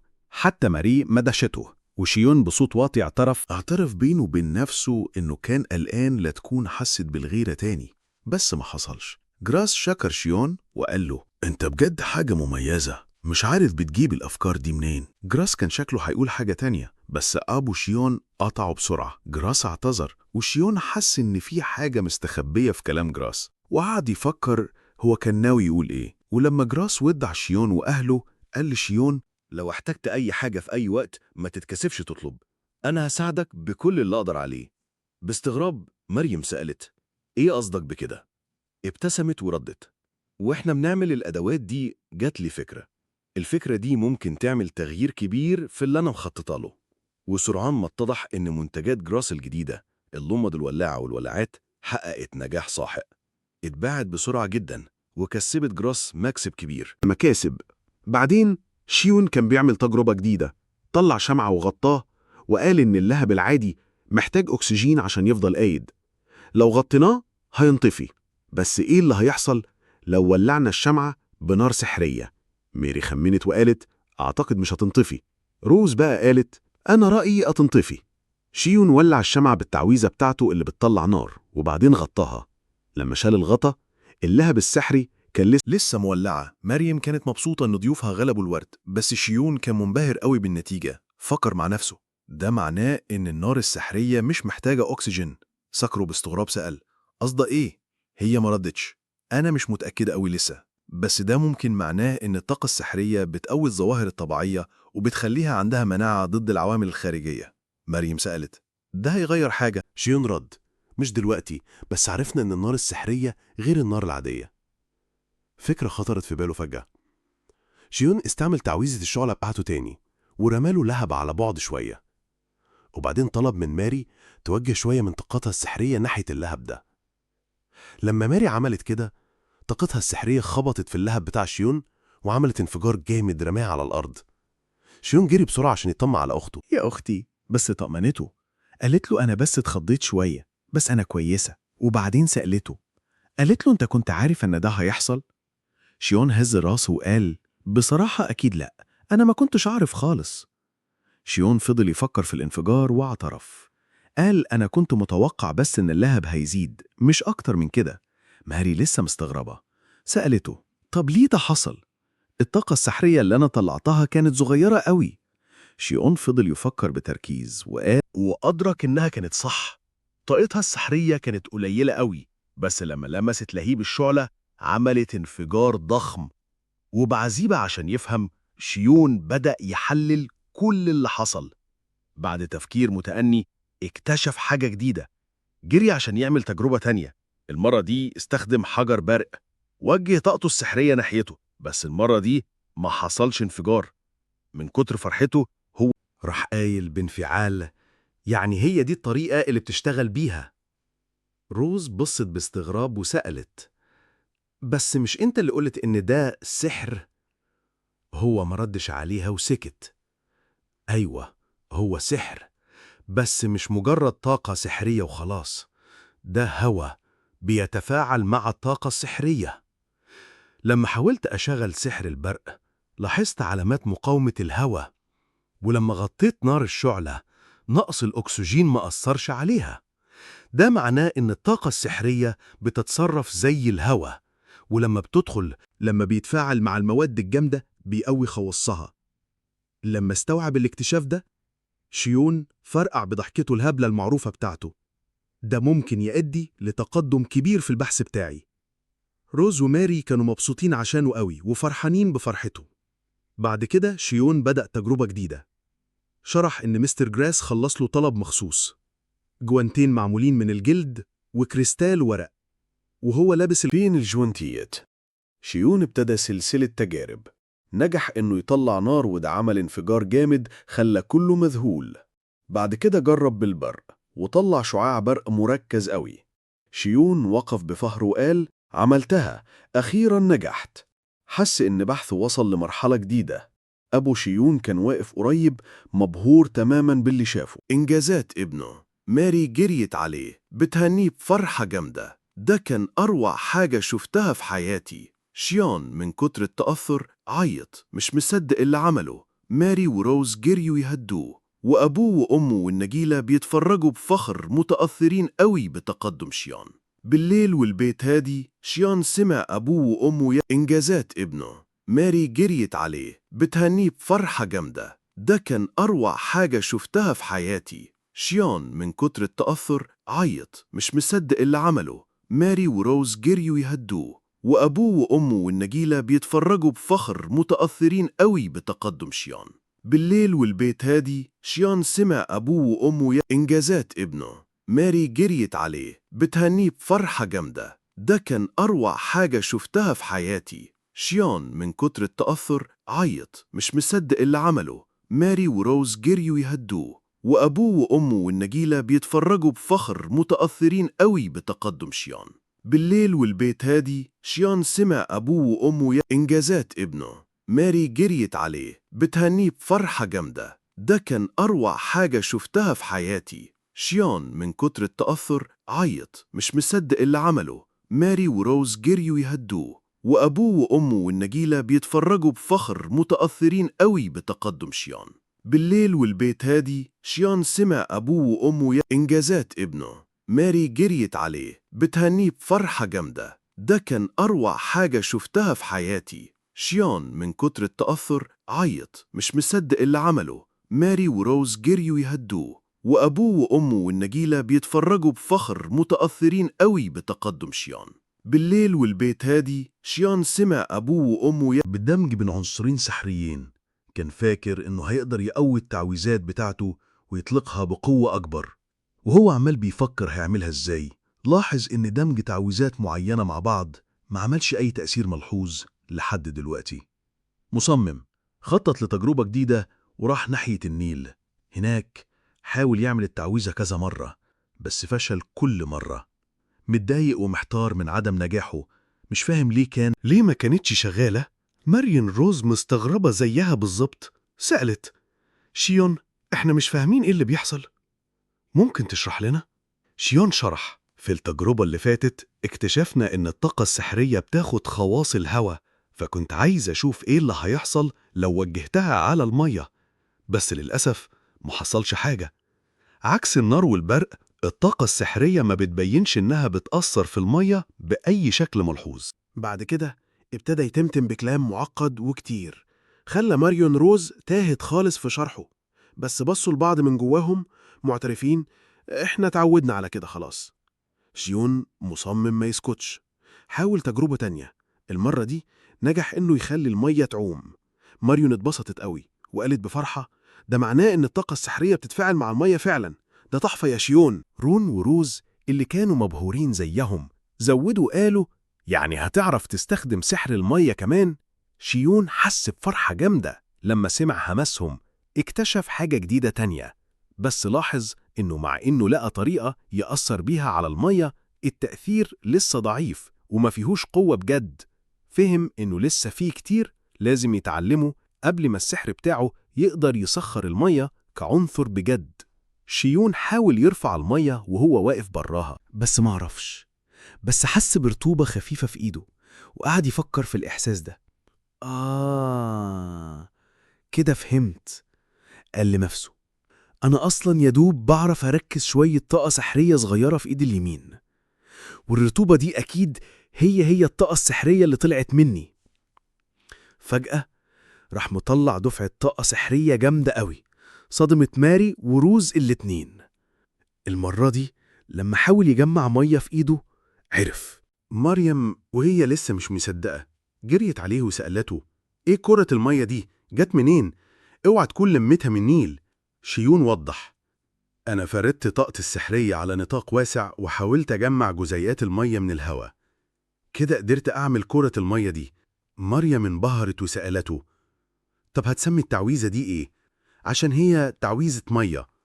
شيون قرر: هسميها أقوى. وروز حاولوا يعملوا تعويذة لنفسهم، ومن فرحتهم عرفوا يعملوها، بس الكور المية بتاعتهم فرقعت في وشوشهم على طول. قعدوا يضحكوا جامد وكانوا مبسوطين بالتجربة. شيون كان طاير من الفرح لما فهم إن ماري وروز بقوا بيعرفوا يعملوا أنواع سحر كتير. بعدين وهو راكب مع أهله، شيون كان سرحان. شكله كده جه وقت نبتدي المرحلة التانية من التجربة السحرية بتاعتي. لا، لسه. بعدين شيون وجارث راحوا النقابة عشان ياخدوا مهمة. جارث قال له: عشان تاخد أي مهمة لازم تسجل في النقابة الأول. انت متأكد إنك عايز تعمل كده؟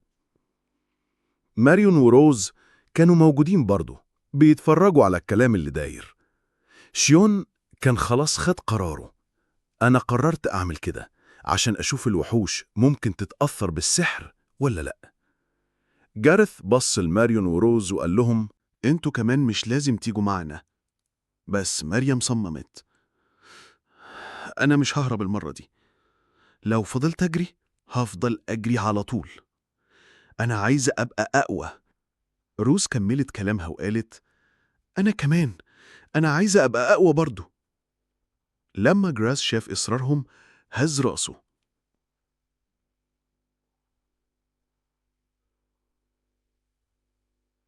عرف عن نفسه على إنه مغامر من الرتبة البلاتينية. موظفة الاستقبال رحبت بيه وسألته عن طلبه. جراست طلب 3 استمارات تسجيل عشان يسجل العيال. موظفة الاستقبال وافقت بس باستغراب، سألته إذا كان الاتنين اللي وراه جايين عشان يدعموا العيال. جراست اتلخبط ولف وشه لقى أهل شيون واقفين وراهم. المجموعة كلها اتفاجئت بوجودهم المفاجئ. شيون أبو فايون طلع لقدام وبكل هدوء قال إنه جاي برضه عشان يسندهم. بعدين كشف إنه مغامر رتبة ماس. النقابة كلها سكتت من الصدمة.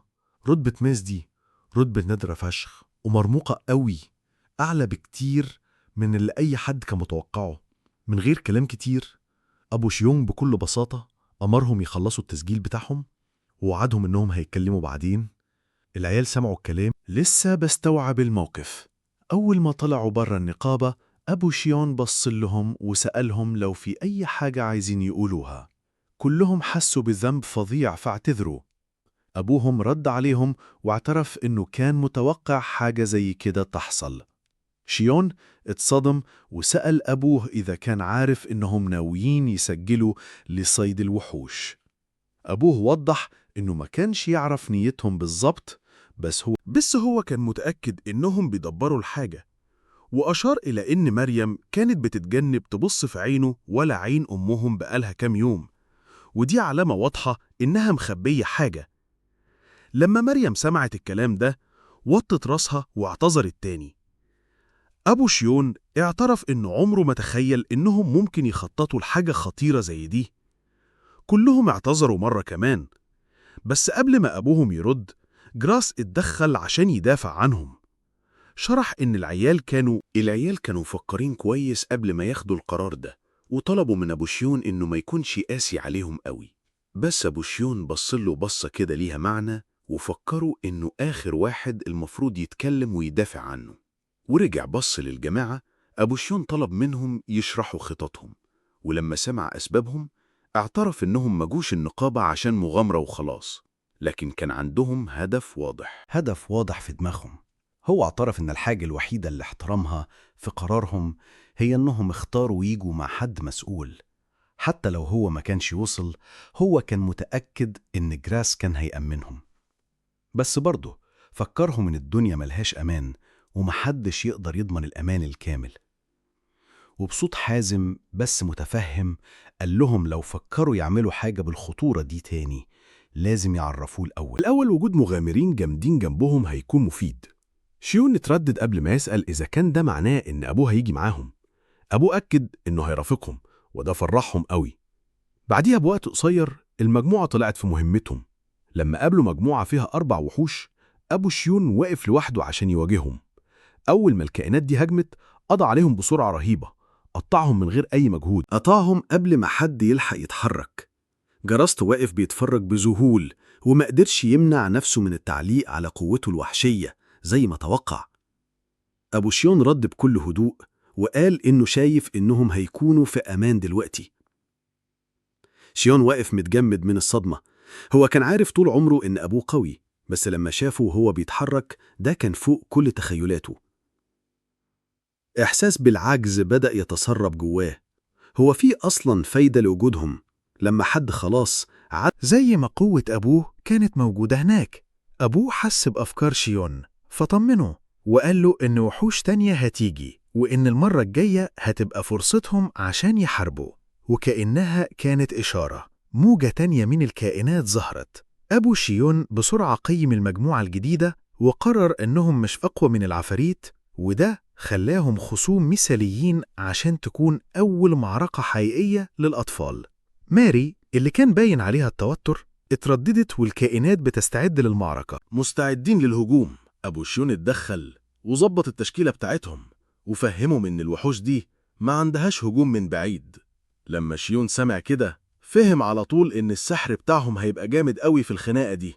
شيون بدأ الهجوم بتاعه وطلع تعويذة قوية قضت على كام وحش مرة واحدة. بس يا دوبك كان لسه هيفرح، مخلوق تاني نط عليه من ورا وكان جاهز عشان يضربه. في آخر لحظة مريم اتدخلت وأنقذته من الضربة اللي كانت هتموتوه.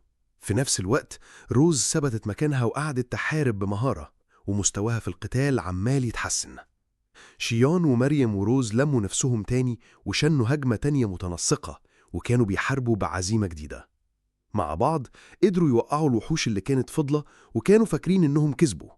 بس يدوبك حسوا بالراحة قام طالع وحش تاني طلع من الضلمة وخدهم على غفلة، وبسرعة بديهة شيون قضى على الكائن الحي ده في آخر لحظة، واتأكد إنهم بقوا في أمان. بدلوا كلام شكر لبعض، معترفين قد إيه سندوا بعض في المعركة. مريم لسه بتنهج، بصت لشيون وقالت له قد إيه بقت واثقة في نفسها أكتر وهي بتحارب جنبه. طول ما هو موجود أخيراً صدقت في قوتها.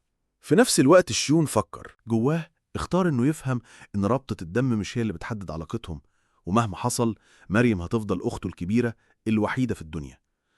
أبوهم قرب منهم بعدها وقعد يشكر في أدائهم، مدح حركاتهم وأشاد بتعاونهم وتنفيذهم للخطة، ومن غير تردد أعلن إنهم هيدخلوا معركة تانية دلوقتي، وأكد إن مفيش فرصة أحسن من دي عشان يكتسبوا خبرة قتالية حقيقية. بعد ما لمحوا علامات لوحوش تانية قريبة زقوهم لقدام. شيون كان مصدوم من سرعة أبوه اللي مش بتهدى، بس ملحقش يستوعب الصدمة. على طول دخلوا في خناقة تانية جامدة، وأدوا كل اللي عندهم عشان يكسبوا الوحوش. مع إنهم انتصروا، التعب هجم عليهم بسرعة، وماري كانت مهدودة خالص وقالت إنها مش قادرة تحارب تاني. أبوهم رجع شكرهم تاني على مجهودهم. جراس كان بيهزر وبيقول إنه تقريبا ما حسش إنه عمل أي حاجة. شيون اعترف إن مجرات أبوهم والقتال كان تحدي صعب فشخ. ماري مع إنها كانت مهدودة وضحت إنهم اكتسبوا خبرة قيمة من المعارك، وقالت إنهم أحسن بكتير في القتال مما كانوا فاكرين في الأول. شيون وافق واعترف إن فهمهم للقتال أثر فيه جامد. اتحسنوا كتير. روز قالت إنهم اتعلموا حاجات كتير ما كانوش يعرفوها قبل كده. أبو شيون لما حس إنهم مهدودين قال إنه جراس هيتولوا لم الغنايم من الوحوش اللي وقعت، والباقي ياخدوا راحة. وهم بيرتاحوا عين شيون راحت على كهف ضلمة قريب. فكر وقال في نفسه إنه هيستكشفه، وماريون روز مع إنها كانت مترددة مشيت وراه. قلق مسكهم كده فجأة. الكهف كان متغطي بضلمة وجو مش مريح مال الدنيا. ماريون روز قالت اللي مضايقها وحاسة إن الدخول ده كان غلطة. الدنيا حواليهم كانت بتنثر بالشر والخطر كان باين في كل حتة. بس وهم ماشيين لجوه شيون لمح نور خفيف قدام. من باب الفضول قربوا بالراحة واكتشفوا حاجة ما كانوش متوقعينها. معدية محبوسة جوه الكهف جنب قفص. لما شيون قرب عشان يحررها الجنية اتخضت وحاولت تهرب. ماريون روز استغربت خوفها وسألته ناوي يعمل ايه. من غير تردد شيون قال إنهم هيسيبوها تمشي. ماريون روز وافقت على قراره. بالراحة وبالتحديد شيون فتح القفص. الجنية ترددت لحظة كأنها اتصدمت، مش مصدقة إنها خلاص حرة بجد. فجأة ومن غير مقدمات البت نطت بره القفص وطارت. كلهم بصوا بذهول منبهرين بمنظر جنية طايرة بحرية. عمر ما حد فيهم شاف كائن زي ده بيتحرك قبل كده. والجنية بتختفي في البعيد. ودعوها متمنيين ترجع بيتها بالسلامة، وهم حاسين بإحساس بالإنجاز رجعوا المخيم بتاعهم. بس لما وصلوا اتفاجئوا بمنظر غريب. والد شاين أبوهم باين عليه التوتر كأنه مستني مصيبة، وهو بيلف عشان يمشي وبيحاول يتسحب من غير ما حد ياخد باله. شيون ظهرت وقفت في طريقه وطلبت منه بكل حزم يتكلموا على انفراد. وبعدها بلحظات صوته وهو بيزعق ملى المكان. بعدها بشوية شيون رجعت هادية بس لسه باين عليها الحزم. لما سألت ايه اللي حصل، شيون وماري اتخضوا وتصلبوا من الخوف مستعدين لأي حاجة. أبوهم باين عليه التوتر كأنه مستني مصيبة، وهو بيلف عشان يمشي وبيحاول يتسحب من غير ما حد ياخد باله. شيون ظهرت وقفت في طريقه وطلبت منه بكل حزم يتكلموا على انفراد. وبعدها بلحظات صوته وهو بيزعق ملى المكان. بعدها بشوية شيون رجعت هادية بس لسه باين عليها الحزم. لما سألت ايه اللي حصل، شيون وماري اتخضوا وتصلبوا من الخوف مستعدين لأي حاجة. أبوهم باين عليه التوتر كأنه مستني مصيبة، وهو بيلف عشان يمشي وبيحاول يتسحب من غير ما حد ياخد باله. شيون ظهرت وقفت في طريقه وطلبت منه بكل حزم يتكلموا على انفراد، وبعدها بلحظات صوته وهو بيزعق ملى المكان. بعدها بشوية شيون رجعت هادية بس لسه باين عليها الحزم. لما سألت ايه اللي حصل، شيون وماري اتخضوا واتصلبوا من الخوف مستعدين لأي حاجة. متأثر قوي بكلامها، اعتذر عشان قلقها. لما فهمت إنه صادق قالت لهم ببساطة يغسلوا إيديهم قبل الأكل وقفلت الموضوع. بعد كده شيون كان بيحارب عفاريت وكان عايز يجرب تعويذة جديدة. عمل زي إعصار هوا لفه بحاجز سحري وزود قوته على قد ما يقدر، فعمل عاصفة ضربت العفريت وقضت عليه. بعد ما عمل كده الولد اللي عمله ده كان مبسوط قوي، بس برضه متضايق عشان أخد وقت طويل. بس بما إنه أصلاً مش معمول عشان يهجم بيه، فافتكر إنه مش هيحتاجه قوي. فجأة أخته مريم ندهت عليه وظهرت ومعاها روز. كبروا قوي من ساعتها، أصل بقالهم 2 بيحاربوا وحوش. كلهم كانوا فرحانين عشان كل واحد فيهم عرف يوقع كم مجموعة عفاريت. يعني بالبلدي كده كانوا ماشيين في المدينة. وشيون كان عمال يبص حواليه. روز سألته ماله، فرد قال لها مفيش، بس بينه وبين نفسه كان بيفكر إزاي مش شايف حد عنده نفس الهالة السحرية بتاعت ماري وروز. وهم ماشيين قعدوا يتكلموا عن إزاي عدد الوحوش زاد قوي الفترة اللي فاتت دي. النقابة عمالة تستقبل مغامرين جداد كتير ومهمات كتير برضه.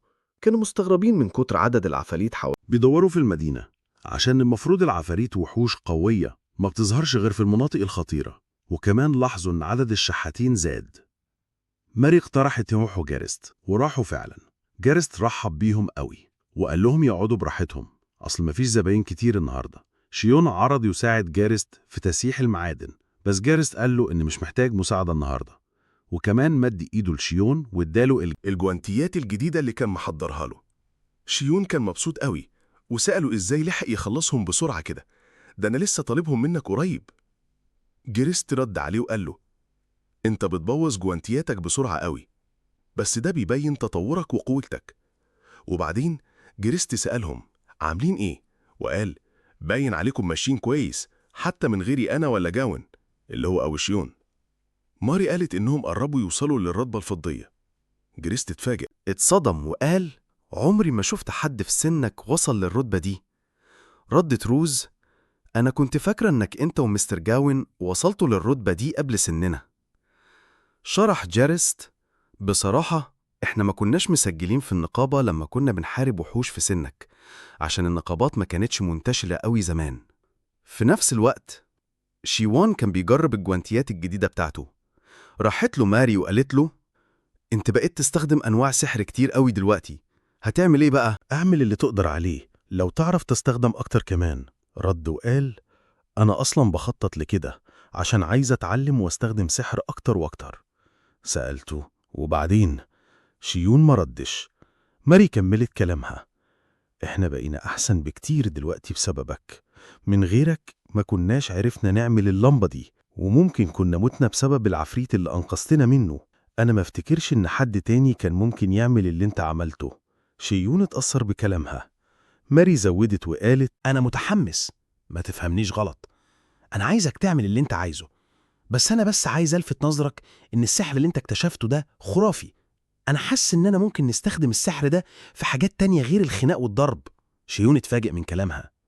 ماري قالت له إن أبوهم كان قال قبل كده إن القوة السحرية دي بتأثر على كل حاجة وليها جوانب كويسة وجوانب وحشة، بس أنا حاسة إن في حاجات كويسة أكتر ممكن نعملها بيه، قالت كده.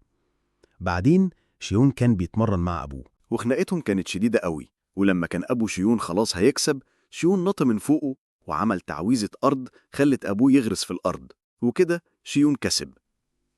أبوه اتفاجئ وقال له عمري ما تخيلت إنك تعمل حاجة زي دي، إيه التعويذة دي؟ شيون شرح له وقال له دي التعويذة الجديدة بتاعتي، أنا بعت هوا في الأرض وده زود ضغط الهوا وعمل الحفرة دي.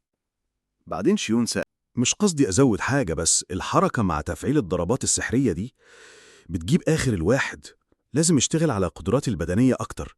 أبوه رد ده ولا حاجة بالنسبة لواحد مبتدئ زيك، أنت اتحسنت كتير لدرجة إنك فاجئت نفسك بالضربة دي. شيون قال بجد؟ بس الضربة دي مش بتطلع زي ما أنا عايز على طول. في التجارب اللي جاية نفسي أستخدم الهوا عشان أطير. أبوه ضحك وقال: زي العصفورة يعني، دي أحلام كبيرة هوي. مريم بقى ظهرت وقالت: معلش إني قطعتكم، بس أنا كمان عايزة أتمرن مع بابا. وابتدت تتمرن مع أبوها، والخناقة بتاعتهم كانت جامدة برضه. هو بقى كان بيتفرج من غير ما حد ياخد باله، ولاحظ قد إيه مريم اتحسنت وبقت سريعة قوي بالسيف. بس مريم كانت متهورة زيادة عن اللزوم، وأبوها عارف يكسبها. خلاها وقعت على الأرض متغاظة. قالت: أنا مش عارفة أكسب، شيون دايما بيكسب. أبوها طمنها: ما تستعجلش، أنت ماشي زي الفل، وأنا متأكد إنك هتكسبني في يوم من الأيام. مريم ابتسمت وقالت: متشكرة يا بابا، قبل ما ترجع تتمرن تاني. شيون ساعتها سأل أبوه عن مريم. أبوه قال له: دي ماشية تمام، بالنسبة لسنها عندها مهارات مبارز كبير زي الكبار بالظبط، وكمان عندها قوة بدنية مش طبيعية مع إنها لسه صغيرة، بس بسم الله ما شاء الله عليها. شيون اتصدم وسأل: معقول يكون ده؟ ممكن يكون ده بسبب الطاقة السحرية بتاعتها؟ أبوه رد: جايز، بس ما تقلقش، مفيش حاجة تخوف، مريم هتبقى كويسة. بعدين شيون ومريم قابلوا روز اللي اعتذرت إنها طلبت منهم مساعدة، وشرحت لهم إنهم كانوا ناقصين عمال. مريم قالت: الأصحاب لازم يساعدوا بعض. شيون سأل: محتاجين مساعدة في إيه؟ روز ردت: عايزة تخلصوني من آفات زي الدود ده. ساعدوها، وشيون كان الدنيا كانت ماشية تمام مع كله، إلا مريم كانت بتعافر. الجو كان مفرهد قوي، وفي آخر اليوم مريم قالت: أنا بجد تعبانة قوي، ما اصطدتش آفات كتير النهاردة، بس المرة الجاية هعمل أحسن. شيون قال إنه هيساعد تاني برضه. مريم قالت إنها المرة الجاية هتلم آفات أكتر وهتهزمهم. فجأة السما اتملت غيوم، ولون غريب ظهر، وكله جري يستخبى من المطرة. فجأة مريم وقعت وأغمى عليها. تشيون جريت عليها تشوف مالها، بس ما ردتش. تشيون وروز اتخضوا من اللي حصل. أخدوا مريم البيت، وتشيون قاست حرارتها لقيتها ساقعة تلج. أهلهم وصلوا، كانوا قلقانين على مريم. بعد شوية مريم فتحت عينيها، بس ما اتكلمتش ولا ادت أي علامة إنها كويسة. روز قالت: يمكن مريم جالها مرض الخمول. تشيون: أبو ليون سال: قصدك المرض اللي انتشر في أستيريا اليومين دول؟ ردت روز: أيوة، سمعت عنه كلام في السوق. الناس بتقع وهي ماشية وبتفضل متبنجة، وحتى لما بتفوق يدوبك بتقعد وتبقى تايهة كده، زي حالة كسل موت، عشان كده مسميينه كده. شيون اتخض، وأمه سألت: ماري هتخف بسرعة ولا لأ؟ روز قالت: على حسب اللي أنا سمعاه لسه ما سمعتش عن حد خف منه، عشان مفيش معلومات كفاية عن المرض ده. الناس كلها زعلت على حالة مريم. أبو شيون قرر ياخد مريم لدكتور في النمسا، وقال لشيون يقعد في البيت مع أمه. بس شيون أصر يروح مع أبوه وقال له: لو رحت لوحدك حماية مريم هتبقى أصعب، لو جيت معاك هيبقى أحسن. أبوه في الآخر وافق وسافروا. أبو شيون قال له ياخد باله من ماري، وشيون فكر في نفسه إنهم هيوصلوا ماري لأستيريا مهما حصل. فجأة شيون شاف نور أحمر كان شافه قبل كده، وسأل أبوه: إيه ده؟ أبوه رد عليه وقال له إن مش شايف حاجة. شيون استوعب، لو مش شايفينه يبقى دي طاقة سحرية أكيد. بعدها شافوا ديابة محوطينهم. أبو شيون عرفهم وقال دول ديابة الدم. الديابة بيقولوا كانوا دايما عطشانين دم بني إدمين، وكانوا بيهاجموا من غير رحمة. شيون قال لأبوه: أنت ركز في الطريق وأنا هتصرف معاهم. أبوه حذره وقال له ما يتهورش. شيون جهز التعويذات بتاعته وبدأ يضرب في الديابة واحد واحد، بس كانوا كتير قوي. أبوه كان بيحاربهم من الناحية التانية، بس عددهم كان ملوش آخر. شيون حاول يفكر في حل، بس فجأة الديابة كلها جريت وسابته. اتخض، هوا غريب ابتدى يهب. أبو شيون سأله: إيه اللي بيحصل؟ شيون رد: حاجة غريبة جاية، لازم نجري دلوقتي. فجأة وحش سحري غريب ظهر، رعب شيون. قال لأبوه: بص. بس أبوه ما كانش شايف حاجة، ده معناه إنه وحش سحري. شيون اتصدم وبقى مستغرب، هو في وحش بجد زي ده؟ الوحش طلع صرخة جامدة. شيون كمان ابتدى يزعق من الرعب. أبوه سأله: في إيه؟ شيون رد: مش معقول إنك مش سامع يا بابا. شيون حاول يضرب الوحش بتعويذة سحرية، بس الضربة عدت من خلاله من غير ما تأذيه. الوحش كان هيوقع في شيون اللي كان حايف موت، بس افتكر اللي حصل مع العفريت وحاول يهاجم الوحش بنفس الطريقة، وعرف يجرح الوحش اللي ابتدت تزعق. أبو شيون ما كانش فاهم في إيه بيحصل.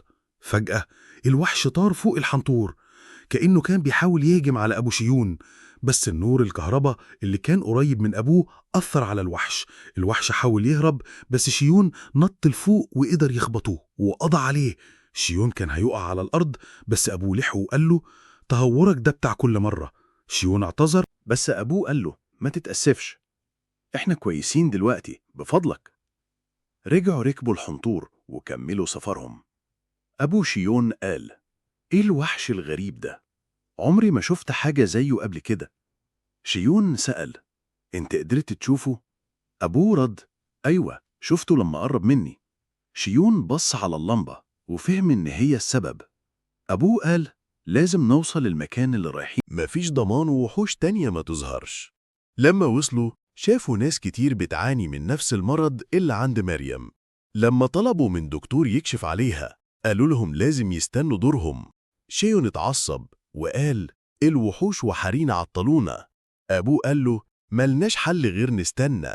لما جه في دور مريم الدكتور كشف عليها وأكد إن ده مرض الخمول وقال ملوش علاج. لحد دلوقتي ملهاش علاج. شيون اتصدم وسأل الدكتور مش شغلتك تخففها؟ الدكتور اعتذر وشرح إن ملهاش حل لسه. شيون اتأثر قوي وأبوه حاول يواسيه. شيون قعد يفتكر ذكرياته مع أخته وكان حزين قوي. اتقلب عليه الموج وقعد يعيط ويقول أختي غلبانة وطيبة، ما عملتش حاجة غلط، ليه بيحصل لها كده؟ تاني يوم قرروا يسيبوا ماري وإستريا لحد ما يلاقوا علاج ليها. حطوها في مكان طلع بتاع جراست كان ناوي يستخدمه كمخزن، بس هيسيبه لهم دلوقتي عشان الظرف الطارئ ده. أهل شيون شكروه. جراست كان زعلان وقال مش عارف ليه بنت كويسة زي ماري جالها المرض ده، بس كلامه أثر في أهل ماري وزعلوا، فاعتذر لهم وبعدين قال لهم يستخدموا الأماكن اللي نفسهم فيها. أبو شيون قعد يعتذر جامد قوي لجراست، وجراست وهو ماشي قال له خلي ده آخر اعتذار وخلاص بقى. أبو شيون شكره وهو ماشي. بعد كده روز برضو جت تطمن على ماري اللي كانت ساكتة خالص. شيون جنبها عشان يطمنها. بعدها أبوه جه قال له في واحد عايزك تشوفه. شيون سأل هو ده دكتور؟ أبوه قال له رقم. شيون قال طب خلاص أنا مش رايح. أبوه سأله فاكر الوحش اللي حاربته من 4 أيام؟ شيون سأل هو فات 4 أيام؟ أبوه قال له أيوه، وحصلت بلاوي متفرقة كتير وناس كتير ماتت بسبب وحش مش باين، شكله نفس الوحش اللي انت قتلته يا شيون. دلوقتي مفيش ضمان ان ده مش هيحصل تاني، واحنا كنا الوحيدين اللي عرفنا نتعامل مع الوحش ده. الوحش ده بالمعنى الأصح انت يا شيون اللي عندك القدرة تتعامل مع الوحش ده. شيون قال وانا مالي؟ أبوه قالوا لازم تفهمني، عدد الضحايا هيزيد وناس كتير هتتأذي. شيون قال أنا هفضل جنب أختي على طول عشان هي اللي تهمني. أبوه اتعصب وقاله يعني مش فارق معاك لو ناس تانية اتقتلت؟ ده انت الوحيد اللي ممكن ساعد الناس وقلل عدد الضحايا. شيون قال أنا مش فارق معايا ده برضه. أبوه قال له لو الوحش هاجم قريتنا وقتل الناس اللي فيها هتقول مش فارق معاك برضه؟ شيون اتعصب وقال له أيوة، وأنا مالي؟ ليه لازم أعمل كده وأساعد الناس على طول؟ أنا كل اللي عايزه أقعد جنب أختي لحد ما ألاقي طريقة أساعدها. وبعدين قال لأبوه أنت مش قلقان على ماري؟ أنت مش فارق معاكي؟ أبوه زعق وقال إزاي يعني؟ طبعا فارق معايا وقلقان عليها، دي بنتي وعامل أي حاجة عشان أنقذها حتى لو هموت، بس مفيش حاجة في إيدي دلوقتي، والحل الوحيد اللي قدامي إني أطلب مساعدتك عشان تنقذ الناس، عشان أنت الوحيد اللي يقدر يعمل كده. شيون اتأثر بكلام أبوه وافتكر كلام أخته لما قالت له إن السحر ممكن يعمل حاجات تانية كتير، وقالت كمان إن في حاجات محدش يقدر يعملها غير شيون. عشان كده لما يجي الوقت شيون لازم يساعد الناس. وبعدين أبوه قال ماري كانت طول عمرها بتفكر في الناس وبتفكرش في نفسها. دي حتى كانت على طول بتتمرن وبتجهد نفسها عشان تعرف تحميني لو حصل لي حاجة. الظاهر إن ده طبعها، على طول بتفكر إزاي تساعد الناس. وأنا متأكد إنها لو كانت معانا دلوقتي كانت هتقول لي إني لازم أساعد الناس أنقذهم عشان أنا الوحيد اللي أقدر أعمل كده. وبعدين بص لأبوه وقال له أنا هساعدك يا بابا في اللي محتاجه. أبوه شكره وقال له أنا آسف إني بطلب منك ده وبحملك مسؤولية. شيون قال له أنا اللي المفروض أشكرك يا بابا إنك سبتني أتصالح مع نفسي. بعد كده شيون حس بحاجة غريبة، حس إنه هيخسر أخته، وحس كمان إن سحرها الطاقة ما كانتش موجودة خلاص. نزل جري وسأل أمه تاخد بالها من أخته وساب المكان. بعدين راح في حتة وقال لنفسه زي ما توقعت كده بالظبط. بعد كده أبوه كان معاه في مكان المصابين، وأبوه سأله عرفت حاجة؟ هو رد وقال أيوة، المصابين كلهم مفيش عندهم أي طاقة سحرية، وده معناه إنها اتسحبت منهم. أنا عمال بلف في المدينة كتير وما شفتش ناس كتير عندهم طاقة سحرية. الطاقة، بص أنا شايف إن كل الناس اللي كان عندهم أساس للطاقة السحرية هم بالظبط اللي اتصابوا بمرض الخمول ده. أنا مش شايف إن الموضوع حصل بالصدفة، ولحد دلوقتي محدش لاقي حل ولا علاج للمرض ده. علشان كده أنا لازم أدور بنفسي. أبوه قال له يبقى زي ما توقعت، الموضوع كله ليه علاقة بالوحش اللي شفناه وليه علاقة بالسحر. وبعدين كمل كلامه. أنا قلت لك قبل كده إن في حد عايزك تشوفه. عشان تشوف، يلا بينا دلوقت. دول وصلوا فعلا القصر الملكي وقبل الدق اللي نظرته الحادة خوفت شيون. أبو شيون اعتذر للدق وقال له هدخل في الموضوع على طول، وحكاله عن الأحداث اللي بتحصل في المدينة. الدق اتهبد على الأرض وقعد يعيط، ليه النحس ملازمني؟ وإيه اللي خلى كل ده يحصل أول ما مسكت المدينة دي؟ شيون اتصدم من اللي شافه ومن الدق. رد فعل الدق، بس باين إنه أبو شيون كان متعود على كده وما بينش أي رد فعل. الدق كان لسه بيتلوى على الأرض وبيقول إنه عايز يستقيل من منصبه. أبو شيون حاول يهديه بس مفيش فايدة. بعد كده الدق هدي وقعد على الكرسي وبدأ يتكلم عن اللمبات الكهرباء اللي النقابة عايزة تحتكرها عشان دي الوسيلة اللي هيواجهوا بيها الوحوش. بس الدق ورجالته قدروا يلموهم ويستخدموهم. أبو شيون قال له برافو عليك، لسه برضو قادر تعمل الحاجات دي. الدق قال المدح مش هيفيد دلوقتي، وبدأ يتكلم مع شيون وقال له أبوك حكالي على كل حاجة، والسحر ده ومرض الخمول ليه علاقة بالوحش ده، فأنا كنت بفكر نلم كل اللي عندهم أساس سحري يبقوا جنبك عشان نقضي على الوحش ده. شيون قال بصراحة أنا شايف إن الموضوع ده هيبقى صعب وملوش لازمة. الكلام ده صدم الدوق فسأله ليه. شيون رد عشان تعلم السحر والتعويذ السحرية صعب وبياخد وقت طويل قوي. ثانيا تقريبا كل اللي عندهم طاقة سحرية اتصابوا بمرض الخمول ده. الدوق قال طب ما هو البحث عن المرض ده ماشي ببطء شديد. طب أنا عايز أسألك عندك أي أفكار يا شيون؟ شيون قال أيوة. قال أيوة طبعا. الدوق سأل إيه فكرتك؟ شيون قال أنا محتاج أعمل تجارب على كائنات حية، وده اللي خلى الدوق يتصدم. شيون قال الناس اللي عندهم طاقة سحرية محتاجين شوية وقت عشان يستعيدوا طاقتهم السحرية، لكن اللي اتصابوا بمرض الخمول طاقتهم السحرية اتسحبت بالكامل، وباين إن في حاجة منعها إنها ترجع. ده معناها إن لو قدرت نشحنهم بطاقة سحرية ونحفظها جوه جسمهم جايز ده يشفيهم. الدوق ساعتها قال يعني فكرتك إنك تجرب طاقتك السحرية على المصابين، بس مش ده خطر؟ وبما إنك أنت الأساس في الموضوع ده، لو فشلت في تجربتك يبقى مفيش حد تاني هيتعالج من مرض الخمول ده. شيون كان بيفكر وقال في الأمور الطبية مفيش حاجة اسمها الكمال، وأنا هستحمل أي تقصير. فضيحة ممكن تحصل، بس لازم أحاول أنقذ المتضررين. بعدها شيون قال للدوق إنه هيعمل تجارب في الأول على اللي خلاص بيموتوا وعلى الوحوش. بعد كده عرفنا إن الدوق وافق على كل طلبات شيون، وكمان وفر له مساعدة زيادة زي دكاترة بيعرفوا يعملوا أدوية ويتعاملوا مع الوحوش. شيون كان ماشي مع أبوه في المدينة وبيفكر لو كنت لوحدي الديوك ما كانش هيديني كل ده. هو استغرب وقال الديوك أصلا ما شافش سحر، وافق إزاي؟ بعد كده بنشوف شيون قاعد مع واحد من مساعدين الدكتور اسمه كول وبيقول بالنسبة لي تضييع وقتي على أفكار عيل غني زيك ده مفيش منه فايدة، بس عشان ده أمر من الديوك ماليش حل غير إني أطيع. ده كل اللي عايز أقوله لك. شيون كان بيبتسم وما كنتش عارف أقول إيه. فجأة بنشوف بنت بتقول: اسمك كول؟ يبقى أنت قليل الذوق لدرجة ملهاش آخر، حتى وأنت بتكلم عيل صغير وبتقول أنت بتنفذ أوامر الضوء بس، المفروض تعمل واجبك بأمانة. عرفت نفسها وقالت إن اسمها رافينا، وإنها قائدة الفرقة السرية ال75 من الحرس الملكي لمدينة أستاريا. الظاهر كلامها ما عجبش كول، وابتدى يثبت إن عشان يستفزها خلاها تسل سيفها وتقول إن السيف ده الضوق اللي اداهولها عشان كفاءتها. طبعا شيون الكلام ده ما عجبوش وقال لها ما ينفعش تسلي سيفك في مكان زي ده يا كابتن. هي اعتذرت وغمدت سيفها، وكانت في بنت واقفة بعيد، وشيون سألها مين دي. شكلها كان مكسوف قوي، وقالت إن اسمها بريدجيت وإنها جاية بأمر من الضوق. دقة كمان. بنعرف إنها كانت خبيرة في مواضيع الوحوش وصوتها كان واطي قوي. بعد كده شيون ابتدى يتكلم وقال: أنا مش شايف خالص إن المهمة اللي معانا دي هزار، يعني دي مهمة خطيرة جدا ومعتمدة على معلومات قليلة قوي. بعد كده بنشوف شيون واقف بره مع فريقه بيوريهم قدراته السحرية اللي بتبهرهم كلهم. اتصدموا وسألوا: بتسأله إيه ده؟